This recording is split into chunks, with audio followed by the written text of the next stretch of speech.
Welcome to Car Shopping Questions and Answers. If you're car shopping right now, or you will be in the next 6 months, I want you to type me in the comments. If you are car shopping right now, or you will be in the next 6 months, type me in the comments. I'm here to talk to the people who are locked in, who care about their money for the next 30, 45 minutes about buying and leasing cars below market value. There's only three prices you can pay with any car. Market value, that's the price everyone pays. Negotiators pay market value. Above market value is people who just don't know how to negotiate at all, have no strategy. They're going to pay above market value. And then below market value. Below market value is reserved for the people with strategies, not negotiators. The reason we get below market deals is because we employ online strategies that are very easy to use, where we put dealers and banks against each other while we sit and relax at home.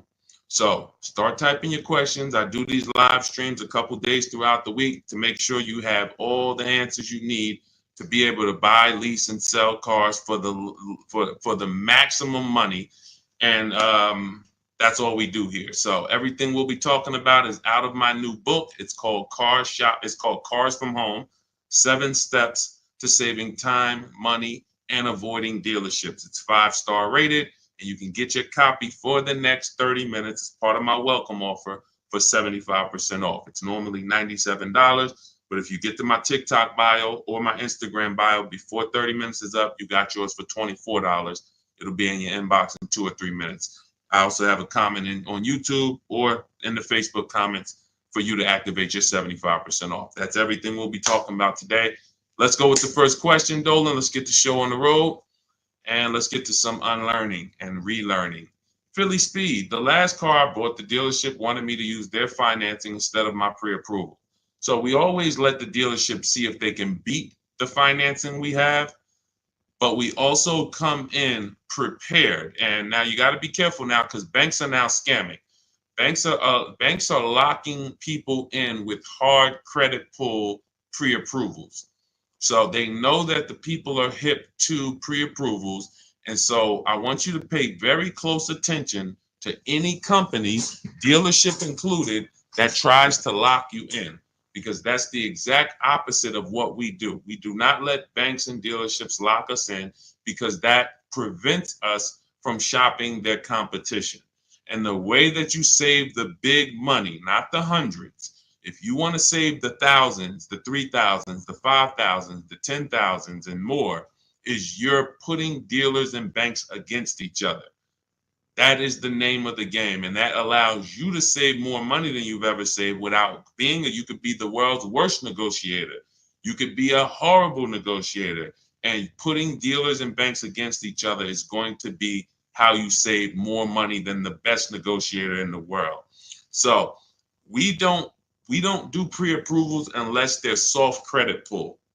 If they're soft credit pull, we'll use the pre-approval to budget, because the only purpose of a pre-approval is to budget.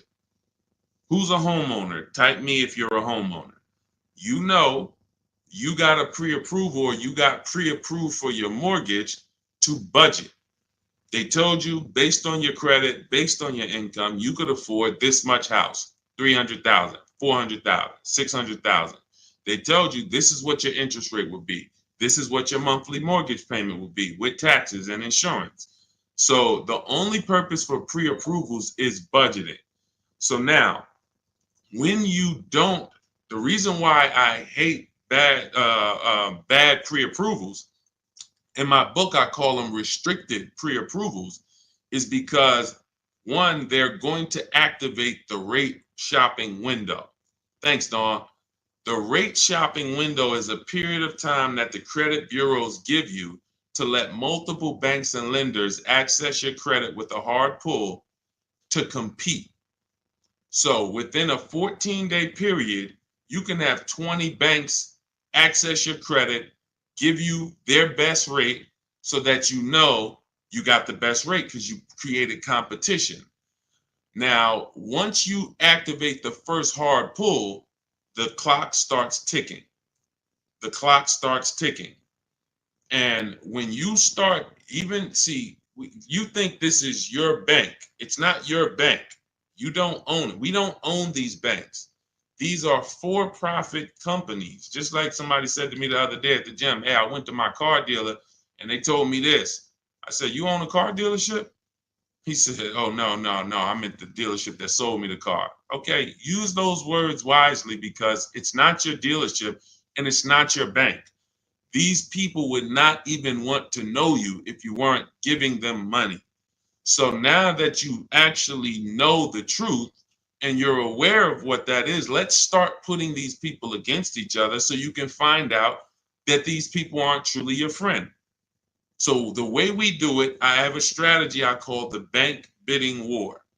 This is what the credit bureaus allow. Again, you can Google Experian rate shopping, and you'll see an entire blog post that Experian put together saying how they allow you to rate shop with the hard pull, and at the end of the window, as long as you have multiple lenders within that period of time, not multiple dealers, not dealers running your credit, lenders, independent lenders, banks, credit unions, you're fine. At the end of the window, it's going to weigh on your credit like one hard inquiry. So if one hard inquiry would have lowered your credit score 10 points, 20 hard inquiries are going to lower your credit score the same 10 points because they see you're shopping for your rate. You don't get penalized for being diligent. You get rewarded because they know if you're shopping for your rate, you care about the $2,000 and $3,000 and $5,000 in your loan that you could save by getting the best interest rate. So we do this after we find our car, Philly Speed, because once we find our car, first of all, let me say this one thing. We separate who we buy our car from who we get our loan from. These two different people, because whoever wins the bid gets our loan. Whoever wins the bid gets to sell us a car. It's not the same person. It's not the same companies. What's up, Sheila? Good to see you, Sheila. So this is so once we find the dealer who's going to sell us the car, they win the bid, used car, new car.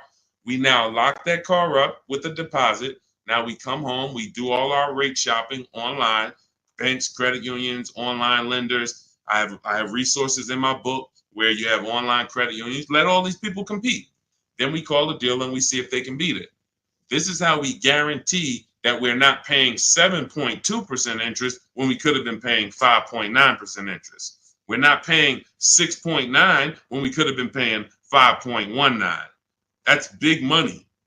And I know you haven't been taught that. You've been taught, oh, let me just focus on this, my monthly payment. That's one of the worst things you could do is being a payment shopper. Being a payment shopper, hey, give me the $400 a month for this car. We got a deal. That is one of the, and in fact, that's the first video I made on TikTok that really introduced me to the world. Is the worst thing you could do in a car dealership. Just say, get me to this payment, we got a deal. Payments they can manipulate. $400 a month on a loan is 5 years, $20,000 on a regular loan. There could be $30,000 on a lease, $35,000 depending on the car. On a lease, could be $18,000, $15,000 with bad credit. $400 a month. There's so many ways to get this $400 a month. So you don't want to be mixing these things. You want to separate your loan shopping from your car shopping. And it's easy when you're paying cash. Cash buyers don't make these mistakes. Cash buyers still overpay. They don't get, unless they're bidding, but they don't make the mistake of mixing their payments and thinking, wow, just because I got a good monthly payment means I got a good price on the car. Absolutely not. You could have a great monthly payment, but you paid a terrible price for the car. Two totally different things. That's why we separate them. Go ahead, Dolan. I see a lot of questions coming in. Let's go. We'll keep more coming. Let's go. You ever had bad? Okay, let's go to the next question. I don't even know what that means. I don't even know what that means. Go ahead, Dolan. Next question. Maybe it was a typo.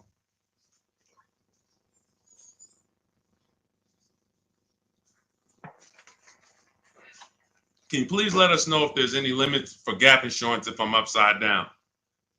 It depends on on the coverage. You need to find out the coverage. There are gap insurance policies that I've heard of that didn't cover the entire shortfall. So, for example, if your vehicle is worth $25,000, but you owe $30,000, you're upside down. If your vehicle gets stolen and not found or totaled, you're going to owe money. And I've seen this happen so many times throughout the years because people didn't get gap insurance. They'll literally total their car. And then so now you got a horrible life event that happened. You got into a car accident, and then you get a bill. You get a bill, and people are like, wow, where did I get this bill from? And it's like, your car was only worth 25, but your loan was 30. So if you're driving around in a car that does not have, that's not worth what you owe, but you don't have gap insurance, you're exposed. Something happens to that car, not only are you going to lose the car, you got a bill coming to you. So what I always say is, you got to know when you're upside down. You got to know when to get gap insurance. And you also have to know you don't have to buy it from the dealership. You can call your insurance company, see if they sell it. You can Google insurance companies that sell gap. Usually you can find it for a cheaper price than what the dealership is going to charge.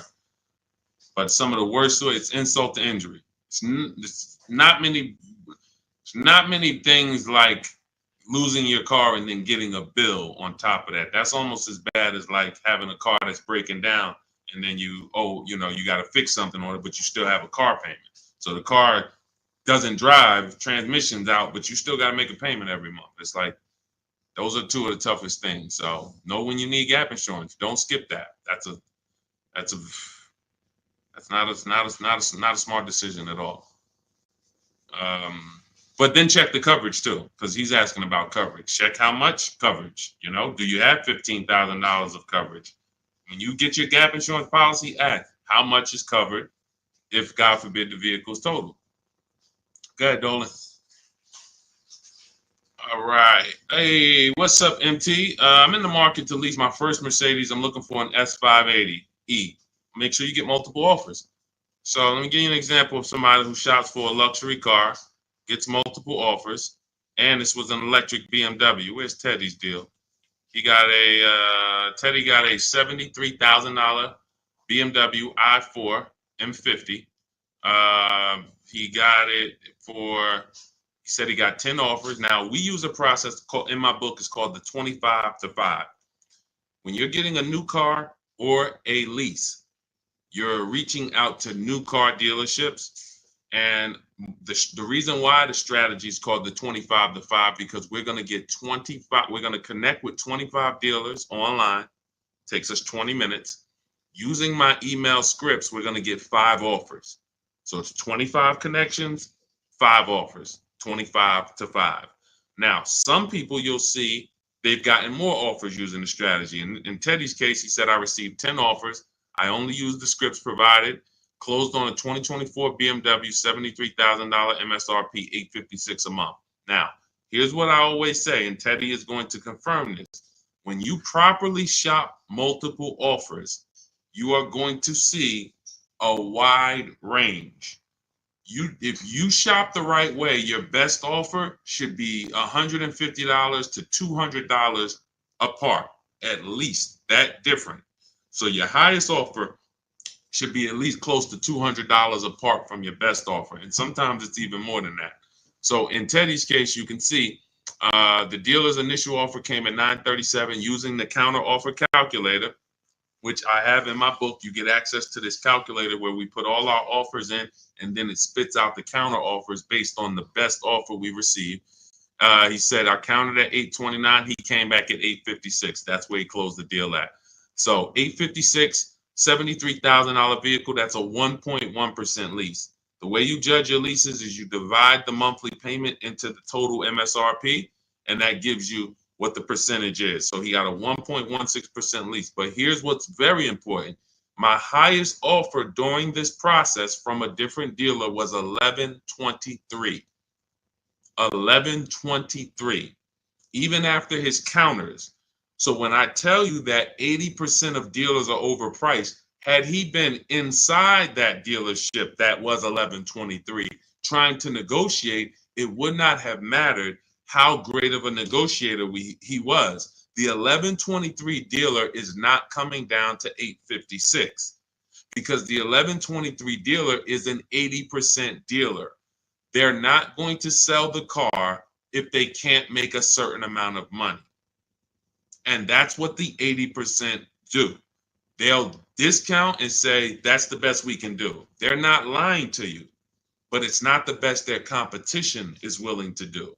So if you're in a dealership that's an 80% dealer, this is why I said at the beginning of the stream, negotiators lose all the time.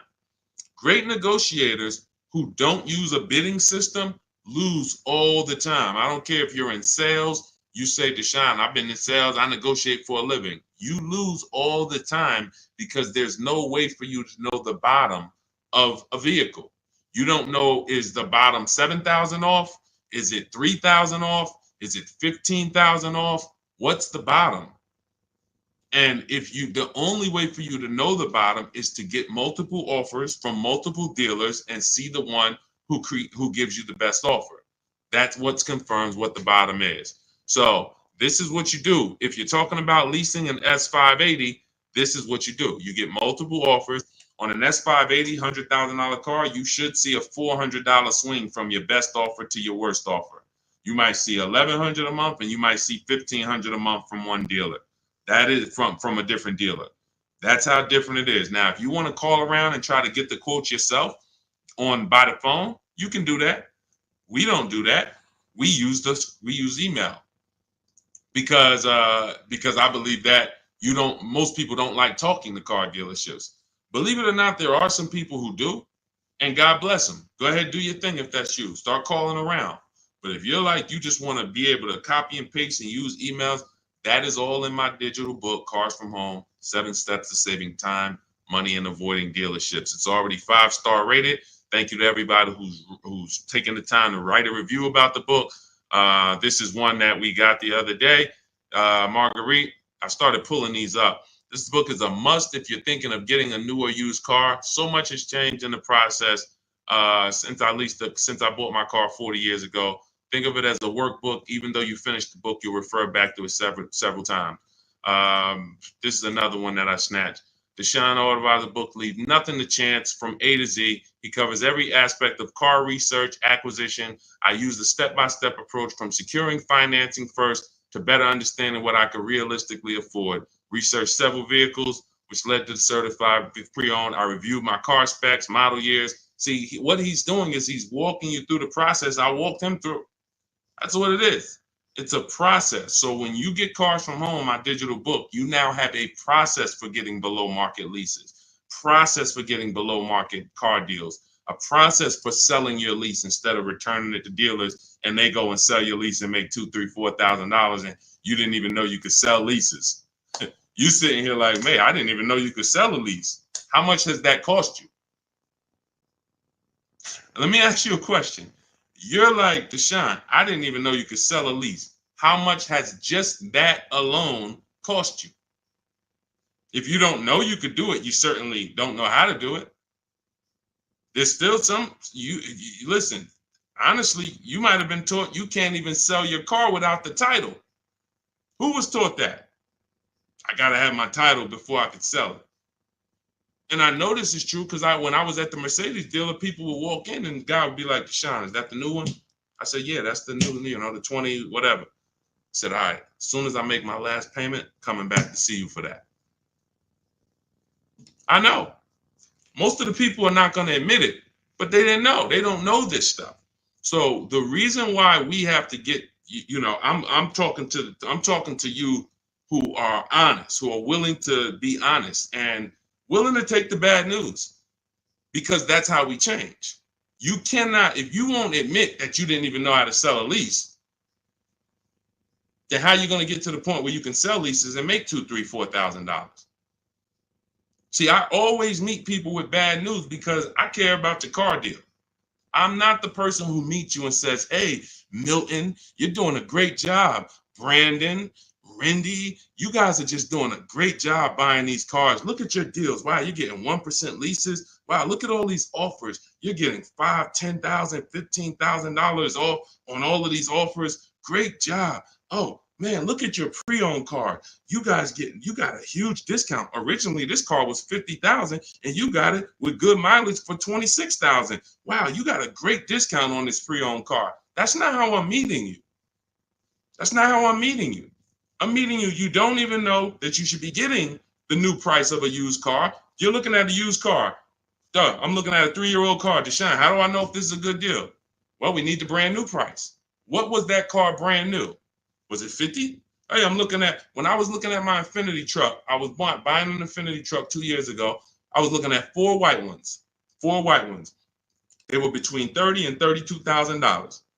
Now, most people would have just said, oh, well, let me pick the best one. Close my eyes, did a roulette, and they would have got in trouble. Why? Because I know, which is what I teach you in my book and what I teach in these streams, you have to get the new price. So now I get the new price and I find out one of the vehicles brand new was 46, one was 48, one was 52, and one was 54. Brand new. So all of those cars, when they were 30 to 32, they look similar. Oh, they look so close in price. But once I understand that, oh, this one's 46. That one has $8,000 more equipment in it. The price became far. It became clear what value was the best. Somebody would have picked the $46,000 car and said, oh, well, that one they were asking the lowest price. Meanwhile, for $1,500 more, you could have got $8,000 more equipment. This is value. So these are the things when I meet you, this is how I come. Deshone, I know I made a lot of mistakes. I'm willing to hear the bad news so I can get to the good news, so I can stop making these mistakes. That's all we're here for. And if you could take that, then we're going to be fine. You're going to be just fine. I can help anyone get below market deals who's willing to unlearn.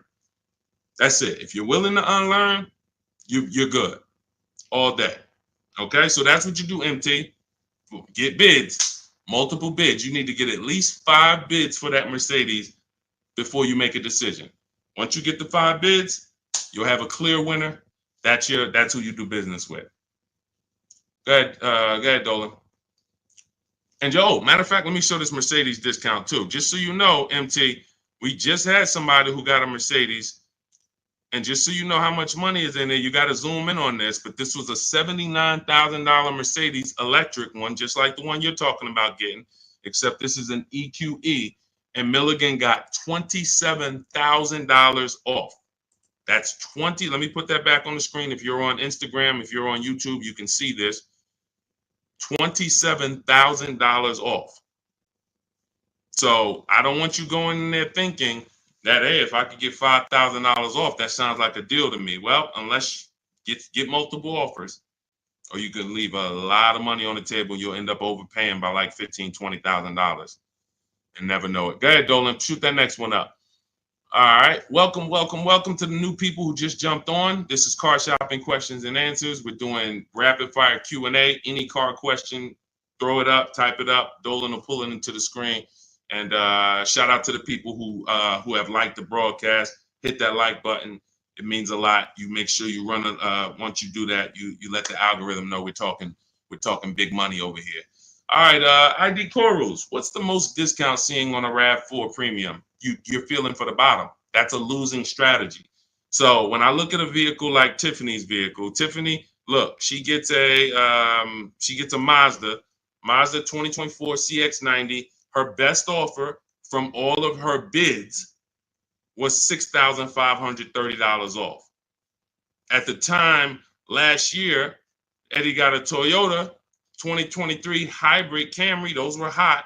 His best offer at the time was $2,086 under MSRP.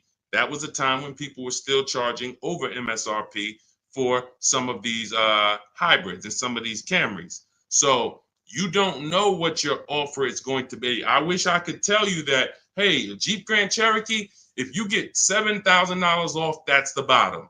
A BMW X5, if you get $6,000 off, that's the bottom. No one knows. And frankly, there's never going to be a way to know. The only way that you possibly could know is if you're in our network and you see people who make a deal. I'll give you an example. If I see Ansley picks up his QX, his Infinity QX 60. I see Ansley, let's see. He picks up his Infinity QX 60, $58,000 vehicle. He gets it for $554, no money down. He leased it. $554, no money down on his lease. That's a under 1% lease, if you're not aware of how leases are judged. savvy people all know about the 1% rule. So if your lease payment is 1% or less than the MSRP, you stole a vehicle. So this is a 1% lease, no money down. That's the only way we can judge a 1% lease, not with money down. So when I look at the discount on this, he probably got $7,000-8,000 off that Infiniti. He might have got you can't get that type of payment without getting huge amounts off and huge rebates. But he did not know that he was going to get that type of payment on his Infiniti. He did not know that he was going to get that type of payment. He went in, he shopped the market using our strategies. And just so you know, once you know how to do this, it only takes you 90 minutes to shop the market. When you see these people, look at Ansley's last sentence. Started the process Saturday, accepted a deal Monday. This doesn't take you, I'm not ever going to spend more than 2 hours car shopping to get a deal. Never. 90 minutes tops, I'm going to get a below market deal on anything. So when you look at the process of using a computer, this is what they're made for. See, the problem is you're just not using computers. You're not using the internet. You use the internet for Amazon, don't you? Don't you use the internet to shop competitively from Amazon, to go on websites when you need to buy something big? You're going to the internet. But when you need to buy something like a car, you're going to the dealership, not the internet. When every dealership in America has a website that you could be reaching out to them and making them compete. But no one knows what the below market deal is going to be, Cora. It's just ID corals. There's no way to know. We have people who, you saw Milligan, her below market deal was $27,000. It depends on the vehicle. That was an electric Mercedes. Sean's below market deal on a F-150 Lightning that he got was $20,000 off. Where's his deal? Look, Kimberly, she got a Maserati. That particular Maserati, the below market deal was $20,000 off. But as I said, Sean, $20,000 off. But Tiffany was $6,500 off. So when you see on the Mazda, so it's different for every vehicle. You have to understand that. And there's no way for you guys to know that. Unless you're in our group and then you see somebody get a car that you want and you're like, wow, if he just got 20 and he did that work, then I know the below market deal is 20. Let me go get it. But you still got to send your offers out. But there's no way to know. And when you try to guess, you get in trouble. That's what negotiators do. That's what negotiators do. They'd be like, all right, I feel like I got 7,000 off this. I think I did good. What if you could have got 12? What if you could have got 17? You're not doing good. All right, go ahead, Dolan. Absolutely applies to used cars. Our system in my book, somebody said, does this apply to used cars? Our system in my book is below market used cars, below market leases, and below market new car purchases. We also have the bank bidding war where we make banks and credit unions bid for our business instead of going and begging one bank to give us a loan. So we also sell leases and sell. So we run pretty much an organized bidding system for car buying and leasing. That's what we do. In a nutshell, what separates Cars from Home from any other channel? What separates my teachings from anyone else? We have an organized system for making people bid for our business. We send them through a round robin. That's how we have grandmothers who save more money than the best negotiator. It's just that simple. Rosalie. Rosalie's deal is insane. Look at Rosalie. And I wish some of you, I know some of you have these cars. That's the reason I show all of these different cars, because you might have these cars and you didn't get these prices. So that should be a wake-up call when I show all these cars, Jeep Grand Cherokees, QX50s, Mazda CX90s. Some of you have these vehicles. And you can look at your deal, look at your paperwork, look at your selling price. Look, do you see any rebates included? Look at your price and be like, you'll see, man, I didn't get these prices. She got a 2024 Infiniti QX60, $59,000 vehicle. Look, her payment is $592 a month. It's a $59,000 vehicle. Some of you lease this vehicle, you put down $5,000 and your payment's $500 a month. She put down nothing. So this is below market. I told you at the beginning of the stream, it's 3 prices that you can pay for any car. 3 prices. Market value, that's what negotiators pay. Above market value, that's for people with no strategy pay. Can't negotiate, no strategy. Just please, just get it over with. Tell me what it costs. They're paying above market value. And then below market value. Below market value is reserved for the people who know how to make people bid and compete for their business. Okay. All right, go ahead. Every time you get a hard pull on your credit, it brings down your credit score. That's why you want to mix them with, you want to have, all right. So first of all, you want to understand that this is called the bank bidding war. And this is an organized process that we created based on what the credit bureaus allow. The credit bureaus allow you to have multiple banks and lenders access your credit within a certain period of time, and it will show as one hard inquiry on your score. You'll see the inquiries, but the score, where one inquiry might drop your score 10 points, you could have 20 inquiries, but it's still going to be the same 10 points. And you can Google very simply, go to Google, type in Experian, which is a credit bureau, rate shopping. And you'll see the article that Experian themselves wrote telling you how you can rate shop. Banks don't want you to know this. Dealerships don't want you to know this, but we do this. So this isn't something that's new to us. It may be brand new to you, but think about that. If you are letting a lender lock you in to one offer, that means you're not shopping your interest rate. If you're going to Navy Federal because you're so gung-ho and super chummy with Navy Federal, but you're not letting anyone else compete against them, then you're not getting the best interest rate you could be getting. You certainly don't know it. You think because, oh, Navy Federal, they're my credit union, they would never charge me a higher interest rate than someone else would. Who said that? Their goal is to make money. So we use a strategy that is allowed by the banks, by the credit union, by the credit bureaus, and most people don't know about it. That's fine. Most people don't know anything about what I'm talking about.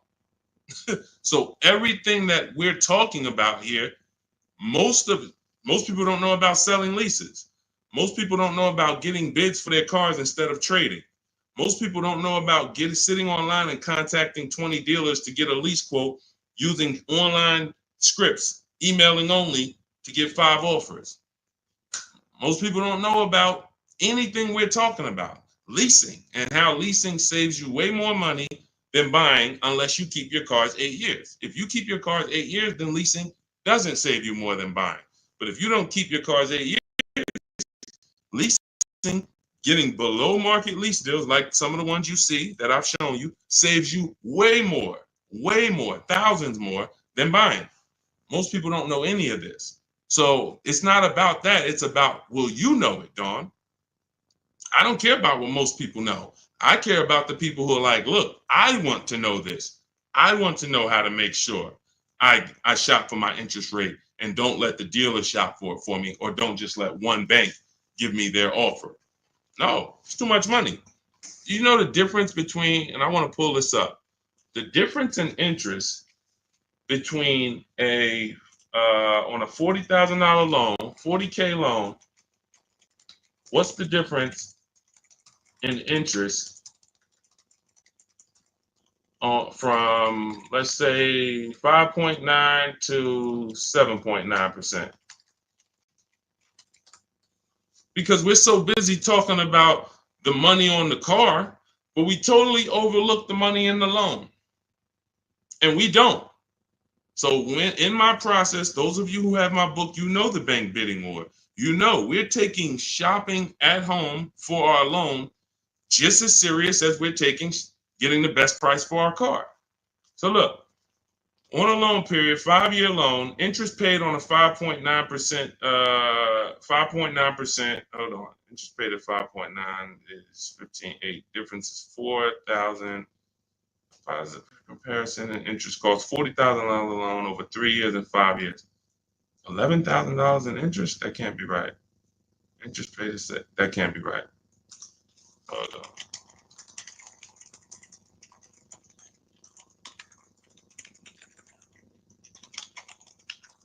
$7.9%. How much interest is paid on a 5-year loan? 7.9%. Could be over $15,000. That's impossible. 7.9 is that's impossible. Hold on. Now I gotta figure this out. I know it's a big difference. I know it's thousands different, but on a $40,000 loan, hold on. Wow.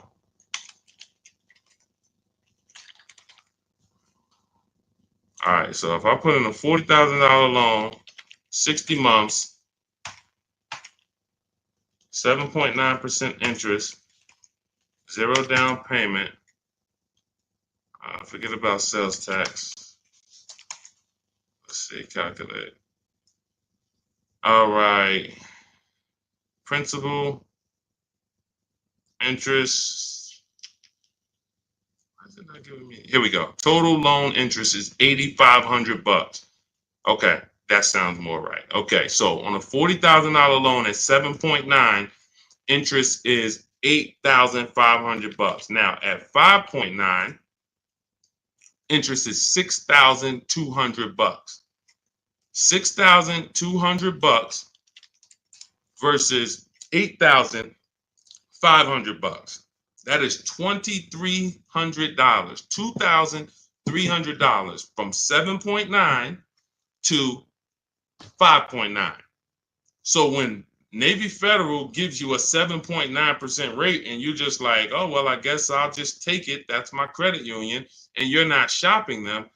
You're giving them money without even trying. And everything we do is quick, simple from home. But you need to understand how much money you have given to these banks and dealerships by just not making them compete. You're not just magically getting big money off and saving all this money. That's just not, it's too much money in car deals. Go ahead, Dolan.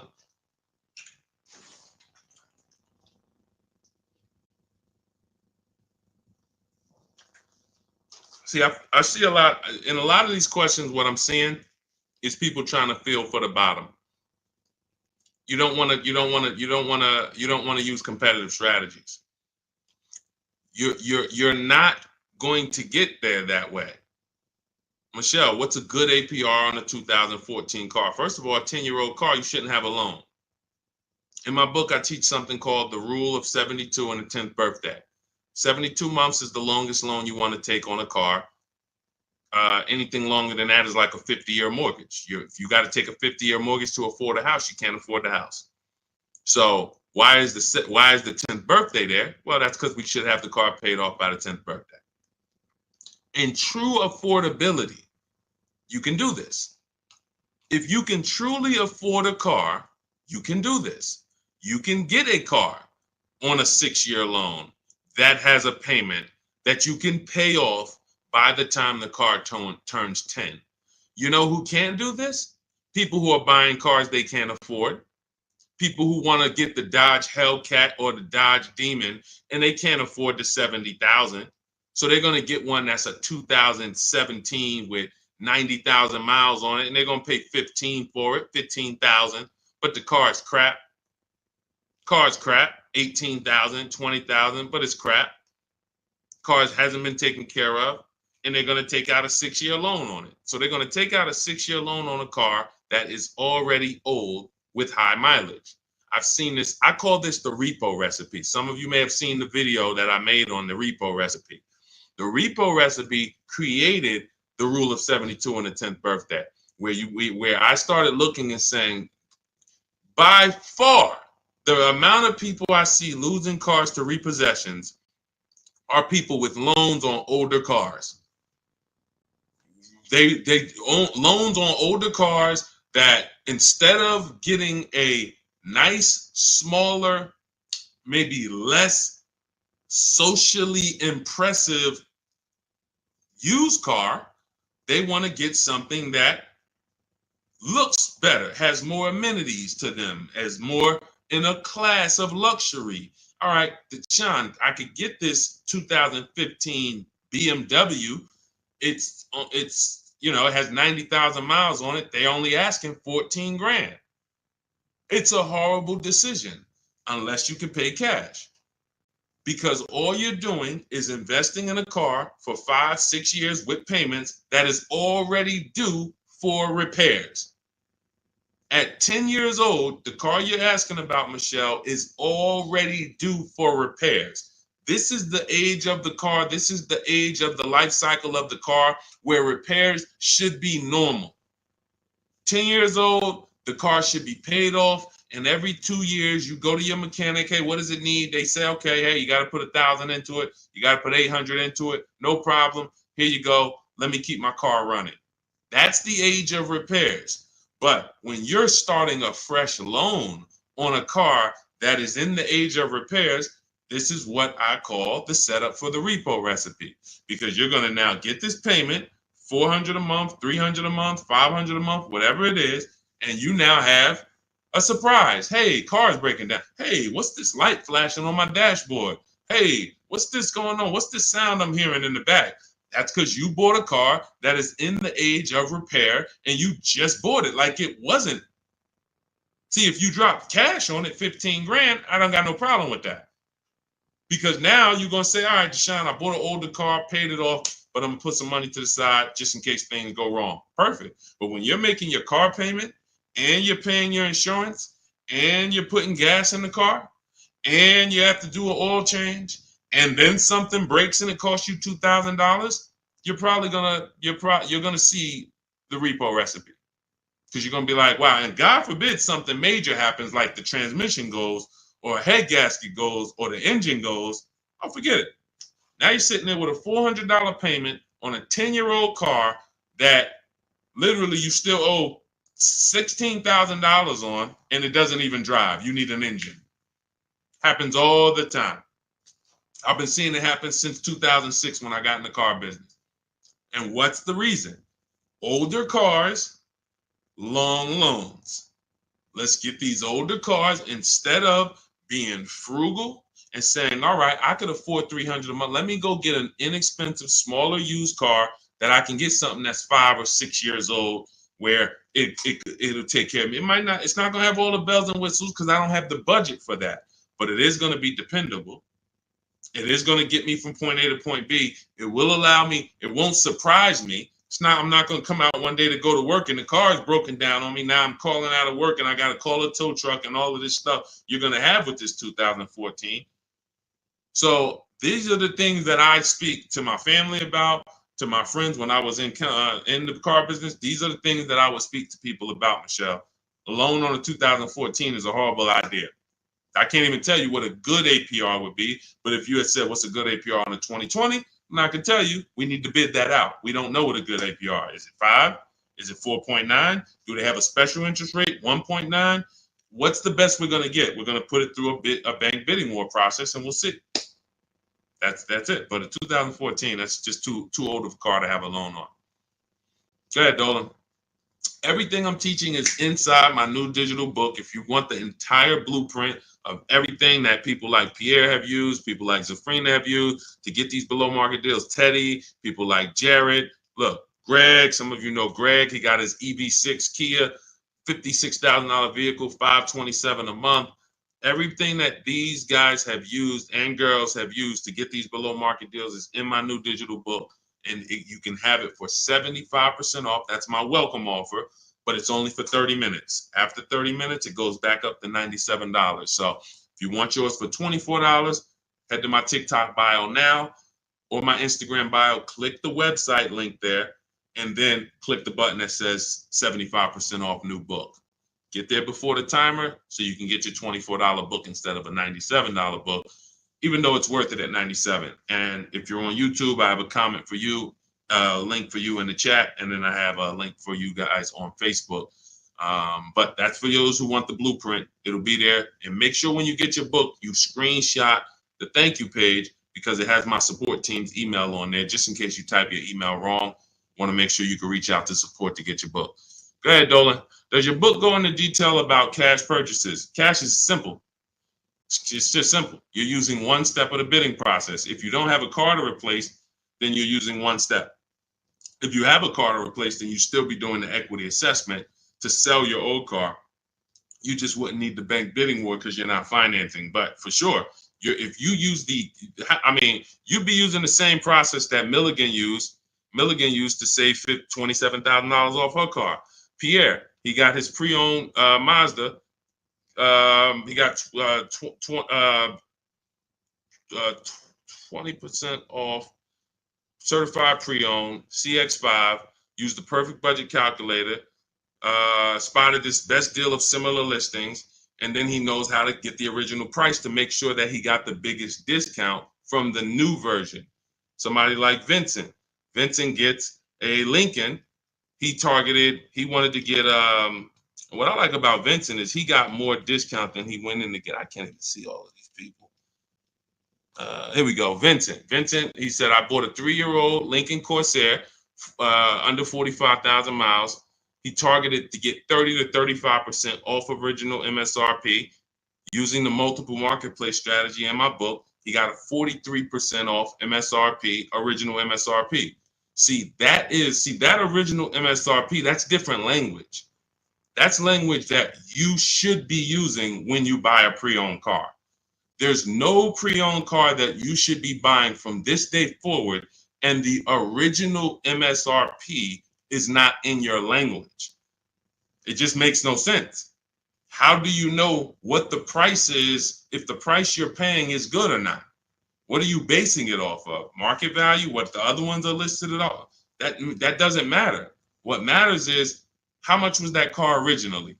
60,000? Okay, now they're offering it for 30. It's 50% off. How much was this car originally? 52? Now they're offering it for 30. Okay, what's the better discount? That's what matters with a used car when it comes to getting the best price. Now, that has nothing to do with getting a quality car. We have different steps we take to get a quality car. You have to check the Carfax. You have to look at the title. We don't want salvage title. We don't want frame damage. We don't want rebuilt titles. We don't want rentals.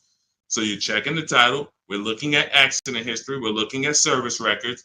We're checking to make sure that there's no bad data on that vehicle. It doesn't have electric problems, doesn't have software problems. We do all of this in literally 15 minutes. That's our steps for making sure we don't get a bad used car. But when it comes to pricing, you must know the original MSRP, or you can't. Nothing else matters when it comes to used car pricing. So that's all in my new book. Grab your copy. You'll have the entire blueprint for how we do this. Go ahead, Dolan.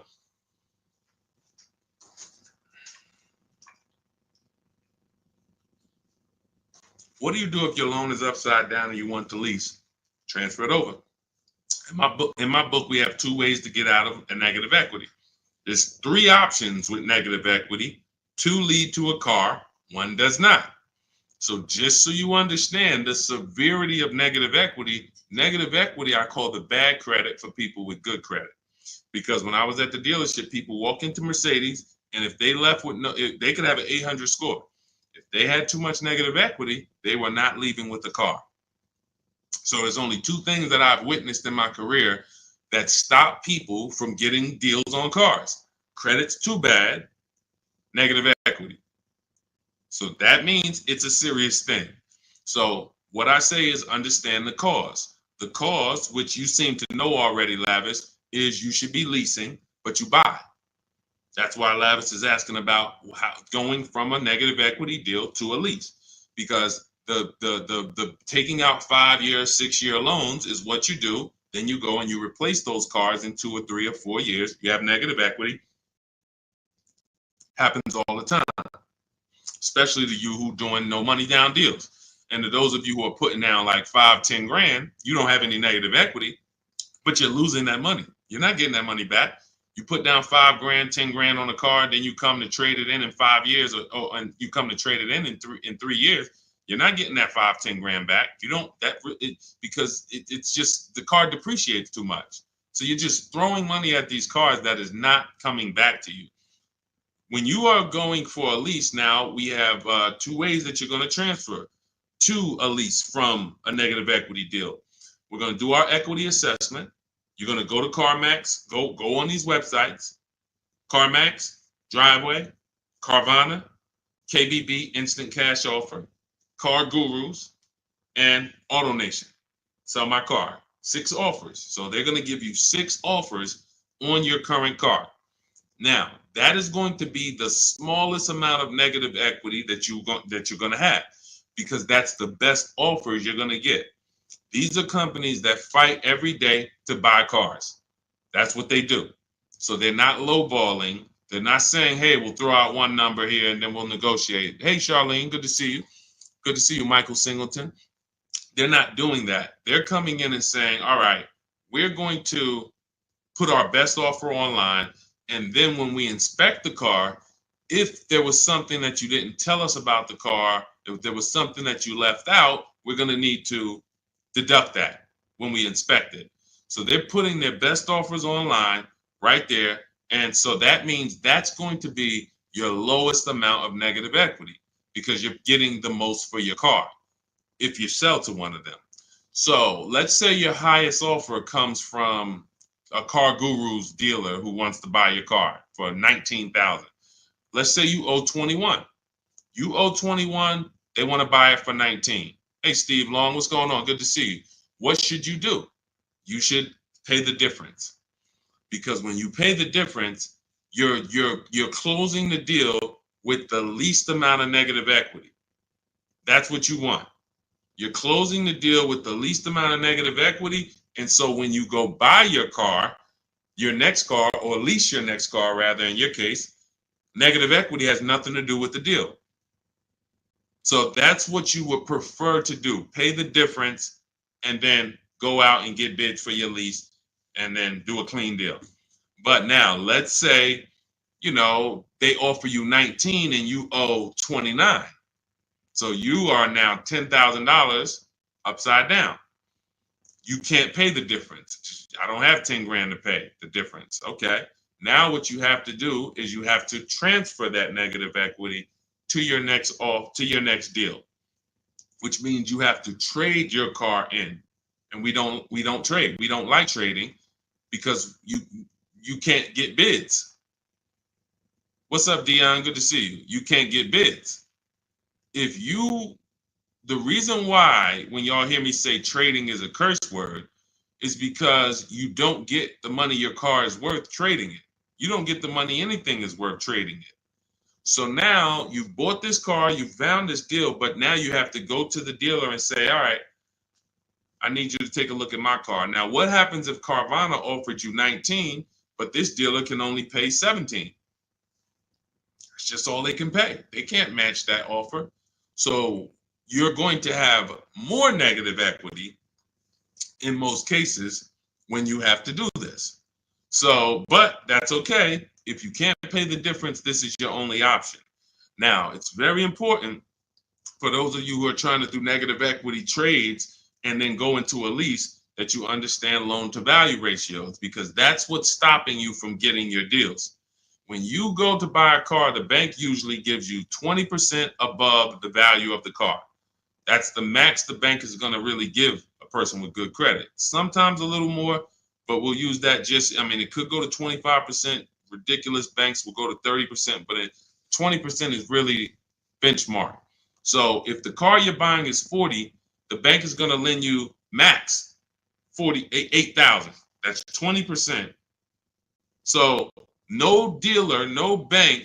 What's up, Benito? Nobody can get $50,000 approved on that $40,000 car. So when you buy your car, you're trying to buy the car, put the taxes in, put the fees in, and then throw the negative equity in. So the car was 40. Next thing you know, you're at 52, and you want to do a no money down deal. And you're wondering why you can't do a no money down deal, because the bank is saying we're not going to lend 52 on a $40,000 car. That's when they come to you and they'll say, hey, you got to put money down. Can you come up with $5 grand? Because we can't get the bank to approve it. It's loan to value. Now, also, what you need to keep in mind is when you can get big discounts off the vehicles, you can actually bring over more negative equity. When you look at Sean saved 20 grand off his vehicle. If he had to throw 7 grand negative equity on there, he could do it. If you had to throw it, honestly, he got a $20,000 discount. If he had to throw 20 grand of negative equity on here, he could do it. Payment's going to be high, but he could do it. It wouldn't affect the loan to value ratios because he got a huge discount off the vehicle. We talked about Tiffany. She got $6,500 off of her vehicle, her Mazda CX-90. If she wanted to slap $7,000 of negative equity on top of this deal, she could do it because she got a big discount. And the bank says, well, we're basing the loan off 44, not the fact you bought it for 36, 38. You got a big discount, but that we don't care about that. We're looking at 44 and we'll lend up to 51 or whatever. So if she gets $7,000 off and she wants to throw $7,000 in negative equity, the bank's going to say that's fine, no problem. So it has a lot. It has a lot to do with how much negative equity you have, and also what is the vehicle you're getting and how much discount did you get off that vehicle. That's what matters. So make sure you understand what's causing negative equity, which is for you. So because, like I said, Lavish seems to understand she's going into a lease, but the cause for negative equity is buying cars when you should be leasing. Very simple. Yeah, Bella, that's a $7,500 rebate, and that's not the only thing you should be thinking about. Like you want to look at what discount can you get in addition to the $7,500 rebate. That's how we have people that are saving, $15,000, $10,000, $20,000. They're getting the rebates for the electric vehicles, but they're also getting huge discounts from the dealers that are winning the bid. Go ahead, Dolan, shoot the next one out. Okay, all of this is in my new digital book. It's called Cars from Home, 7 Steps to Saving Time, Money, and Avoiding Dealerships. This is the blueprint. This is 14 years of car business experience with Mercedes, with General Motors, and running my own brokerage and teaching thousands of people online how to get these below market deals and using a system. We don't wing it. It's not an accident. It's not like, oh, I hope this works. This is a particular set of things you do online to make dealers and banks bid, and success is guaranteed. If you trust my process and forget about your old way of no process, you will be fine. The success is guaranteed. So as part of my welcome offer, you can get the book for 75% off. It's normally $97 because it's worth every penny. I didn't want to price the book like it was a regular book because it's not. So it's normally $97, but for 30 minutes, you can get your copy for 75% off as long as you get to my TikTok bio, click the picture of me before 30 minutes is up. The welcome offer is only 30 minutes, then the price goes back up to $97. So you can go to my TikTok bio, go to my Instagram bio, click the website. You can go to the comment section on YouTube or the comment section on Facebook. Click the link and get your 75% off. But make sure when you get your book, you screenshot the thank you page, because it has the link right there to open the book. And then I also email you a copy, but sometimes you'll type your email in incorrectly and we can't email it. So you'll have my support team's email just in case. Is Capital One a good option to finance a car? We get bids. We spent a lot of time. You must have just jumped on, Jen. We get bids. There is no bank that is giving you the lowest rate. If a bank always gave you the lowest rate, they would be out of business.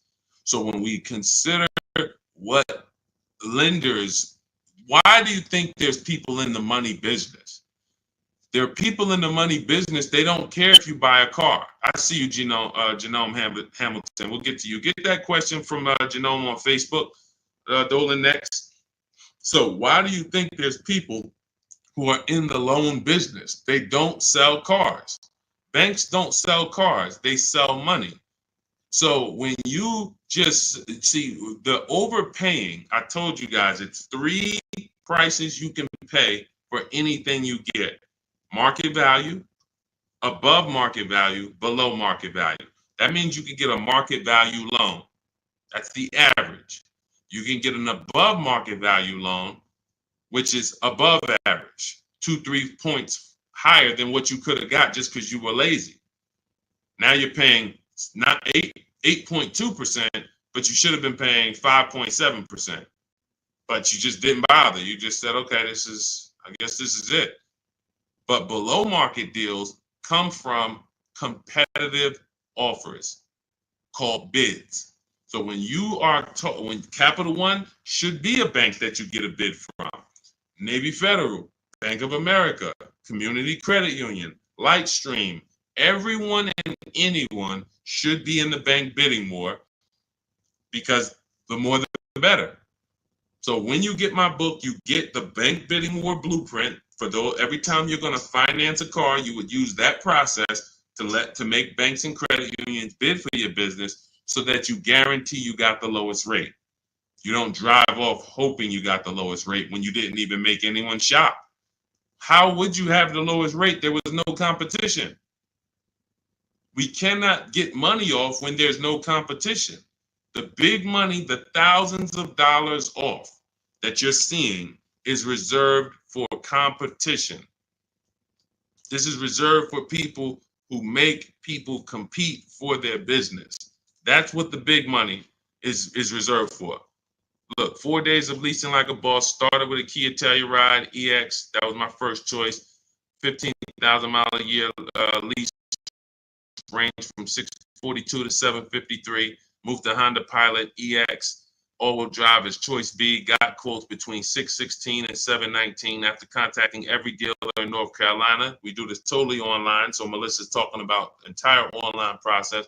The dealer I ended up leasing from originally quoted me 719, came down to 616 in 3 days, 0 at signing, 0.13% lease. This is what it's about. Competition. She knows she got the best price. You can't go to her and be like, Melissa, you think you could have did a little better? She's going to be like, look at all the offers I got. Do you think I could have did better? You're going to look and say, no way. See, competition is what gives you the peace of mind. Every time you buy a car, why don't you have peace of mind? Why are you driving away hoping? Driving away, oh man, you think we did all right? Should we have gotten tried to get more for the trade in? Shoot, we ended up putting 3,000 down. We only wanted to put 1,500 down. This is how you're leaving the dealership. Why? Because you're not making people compete. So when you're not making people compete, you're begging for discounts. And you have no leverage to be able to compare to even know that you got the best price. You have nothing to compare it to. So when people come on the stream and they're like, hey, Deshone, I'm paying $519 a month for this car. Is that a good deal? You have nothing to compare it to. Hey, I got a 2019 Mazda 3 for $17,000. Is that a good deal? You have nothing to compare it to. But if you had seen 7 Mazda 3s and then the one you got, it was originally, $31,000, but you paid, $17,000 for it. You know this. And this stuff is simple. This isn't building rocket ships. But this is reserved for the people who care about their finances. Everyone doesn't invest. Everyone doesn't save. Everyone doesn't, take financial literacy seriously in any way. But there are opportunities that flash past all of us where we can absolutely benefit from learning things that other people don't know. If you learn how to invest in stocks better than other people, you're going to do better than other people.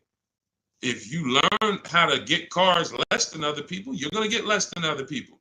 This is not by accident. But you got to focus. This is your second most expensive purchase. So this is only for the people who are focused. This is for you. The blueprint, everything, my book, anything I do, the streams. The streams aren't for distracted people. We can't do nothing with distracted. There's people on here right now. They've got me on one channel, playing video games on the other channel, and then eating with another hand. And they think it's hard to win like that. And we're going to talk about a $30,000, $40,000, $50,000 transaction, and you're not even really focused. So I want the people who are focused to understand your success is guaranteed. Just by being locked in, your success is guaranteed.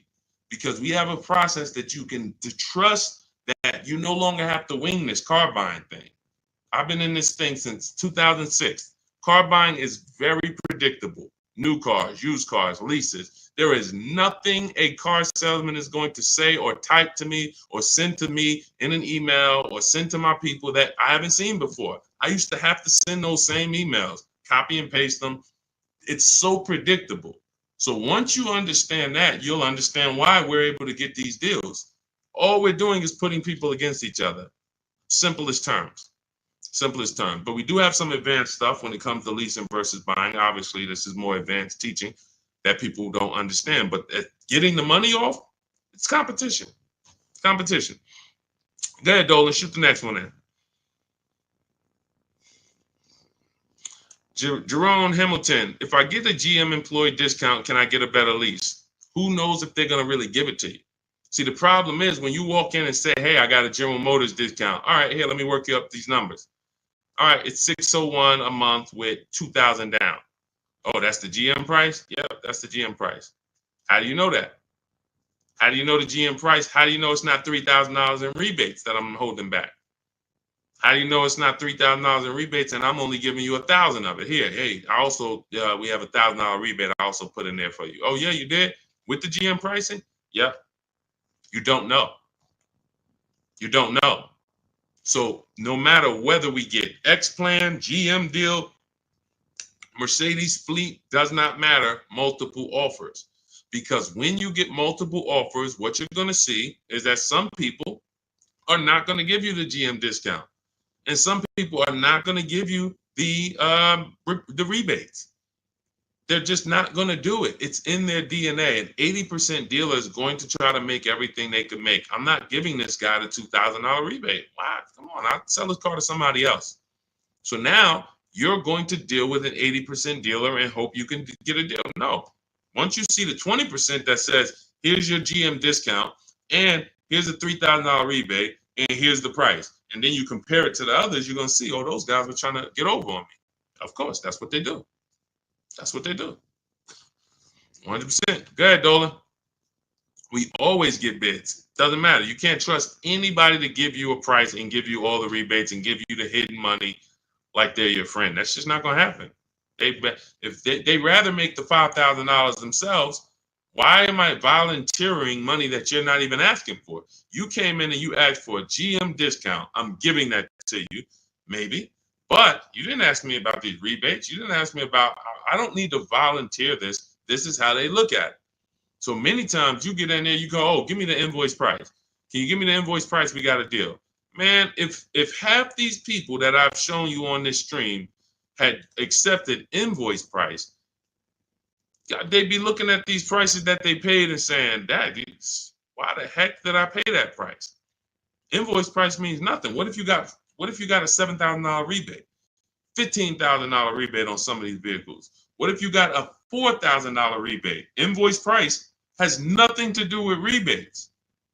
So now, all right, I'll take off $2,500 to get you the invoice, but what about, that's it? You happy with that? Yeah, that's all I want.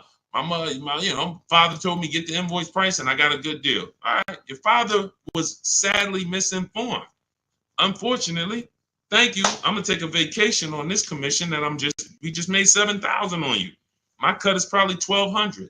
I got a nice pay. Thank you. Thanks to your dad too. It's a good guy. Good guy. Keep following his advice. This is how it goes. Unfortunately, these people are not your friends. And as a former car salesman, I keep it straight. I keep it straight because unfortunately, most people on here, you just I'm going to my car dealer. These people are not your friends. You invite Charlie over to barbecues. Charlie is my friend. He's been selling me cars for 20 years. Sold my dad cars. Once you start making him compete, next time you buy a car, lease a car, say, hey, Charlie, look, I'm going to get a number from you, but I'm also going to get numbers from a couple other dealers. Hey, what you mean? Watch Charlie get mad. Watch Charlie get mad. What you mean? What, you don't trust me? I've been doing business with you for 20, 30 years. Yeah, but I want you to actually, I just want to, this guy Deshone told me I need to shop around, always make sure, because it's a lot of money I could be leaving on the table. Oh, man, come on, man. See, that's a person that never wanted to compete. He would rather come to your barbecues, be friends with you so that you don't make him compete. Because the minute you start making dealers compete, you're going to see how much money you've been losing. That's the only way. It's the only way. You start making these dealers compete, you're going to see, dang, I've been overpaying. Some people right now getting phone calls right now. Hey, come on in. We're going to upgrade your lease. Good news. We're going to keep your payment around the same price. Who's getting these phone calls? Who's getting these phone calls? Good news. I can get you out of your lease right now and get you into a new lease about the same payment. Who's getting those phone calls? Who's getting those phone calls? I ain't been on since 5 a.m. KD. Chill out, bro. Chill out. Who's getting those phone calls? Right? Hey, come on in. I could get good news. I could get you in the brand new 2025. You don't even have to you don't even have to put no money down. Come on in, right? All of that, right? Everybody's getting those calls. Why? Because 2022 and 2021, they overcharged you and your payment is so high, even though deals are a whole lot better. They were better back then, but they put you in a high deal back then. Now what they're trying to do is keep you in that high deal, hoping you're used to it. And they want you to think that's normal. They want you to think, hey, Mr. Hayes, yes, you've been paying $750 a month since 2022. Good news. The market is all bad. The market's bad, right? Oh, yeah, I'm hearing that. Thank you. Thank you. I'm glad you're aware. Now, see, you say stuff, you don't even realize you say stuff that helps them make more money. That's why we don't talk in my system. There's no talking. But when you say, a lot of my friends been saying, man, these prices have been high. I don't even know if they ever going to come down. Yes, thank you. You're right. You're so right. We say the same thing in here every day, Mr. Hayes. But the good news is this. I can actually get you in a new vehicle and keep your payment around the same price as your old 2022. Oh, yeah, you can do that? Yeah. Man, well, I really like to come down. Yeah, but listen, things have not, interest rates are high, right?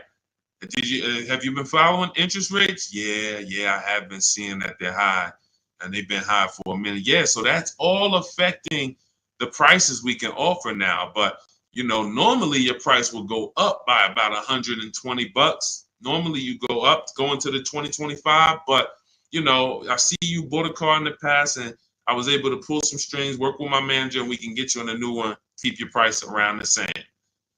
Okay, all right. When can I see it? Come on down. When can it come down? That price should be dropping from $750 to like $520 because the market is entirely different. There's been great deals out here since the daggone pandemic. It's been great deals. During the pandemic, we helped Bonita. Bonita got her Telluride. She got it for $600 a month during the pandemic. That's why I always show her deals. $600 a month. People are leasing these for $800 a month, $900 a month during the pandemic.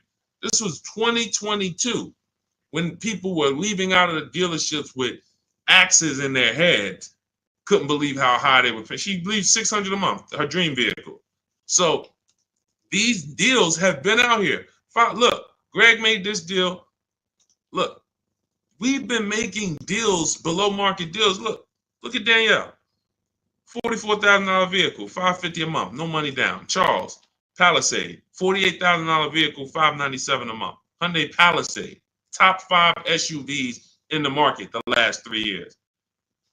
So the people who tell you there's no deals, they don't know how to get them. So yes, when you go into, when you don't have strategy, I told y'all, I've said it, I think 3 times, maybe 4 on this stream. There's only 3 prices you can pay.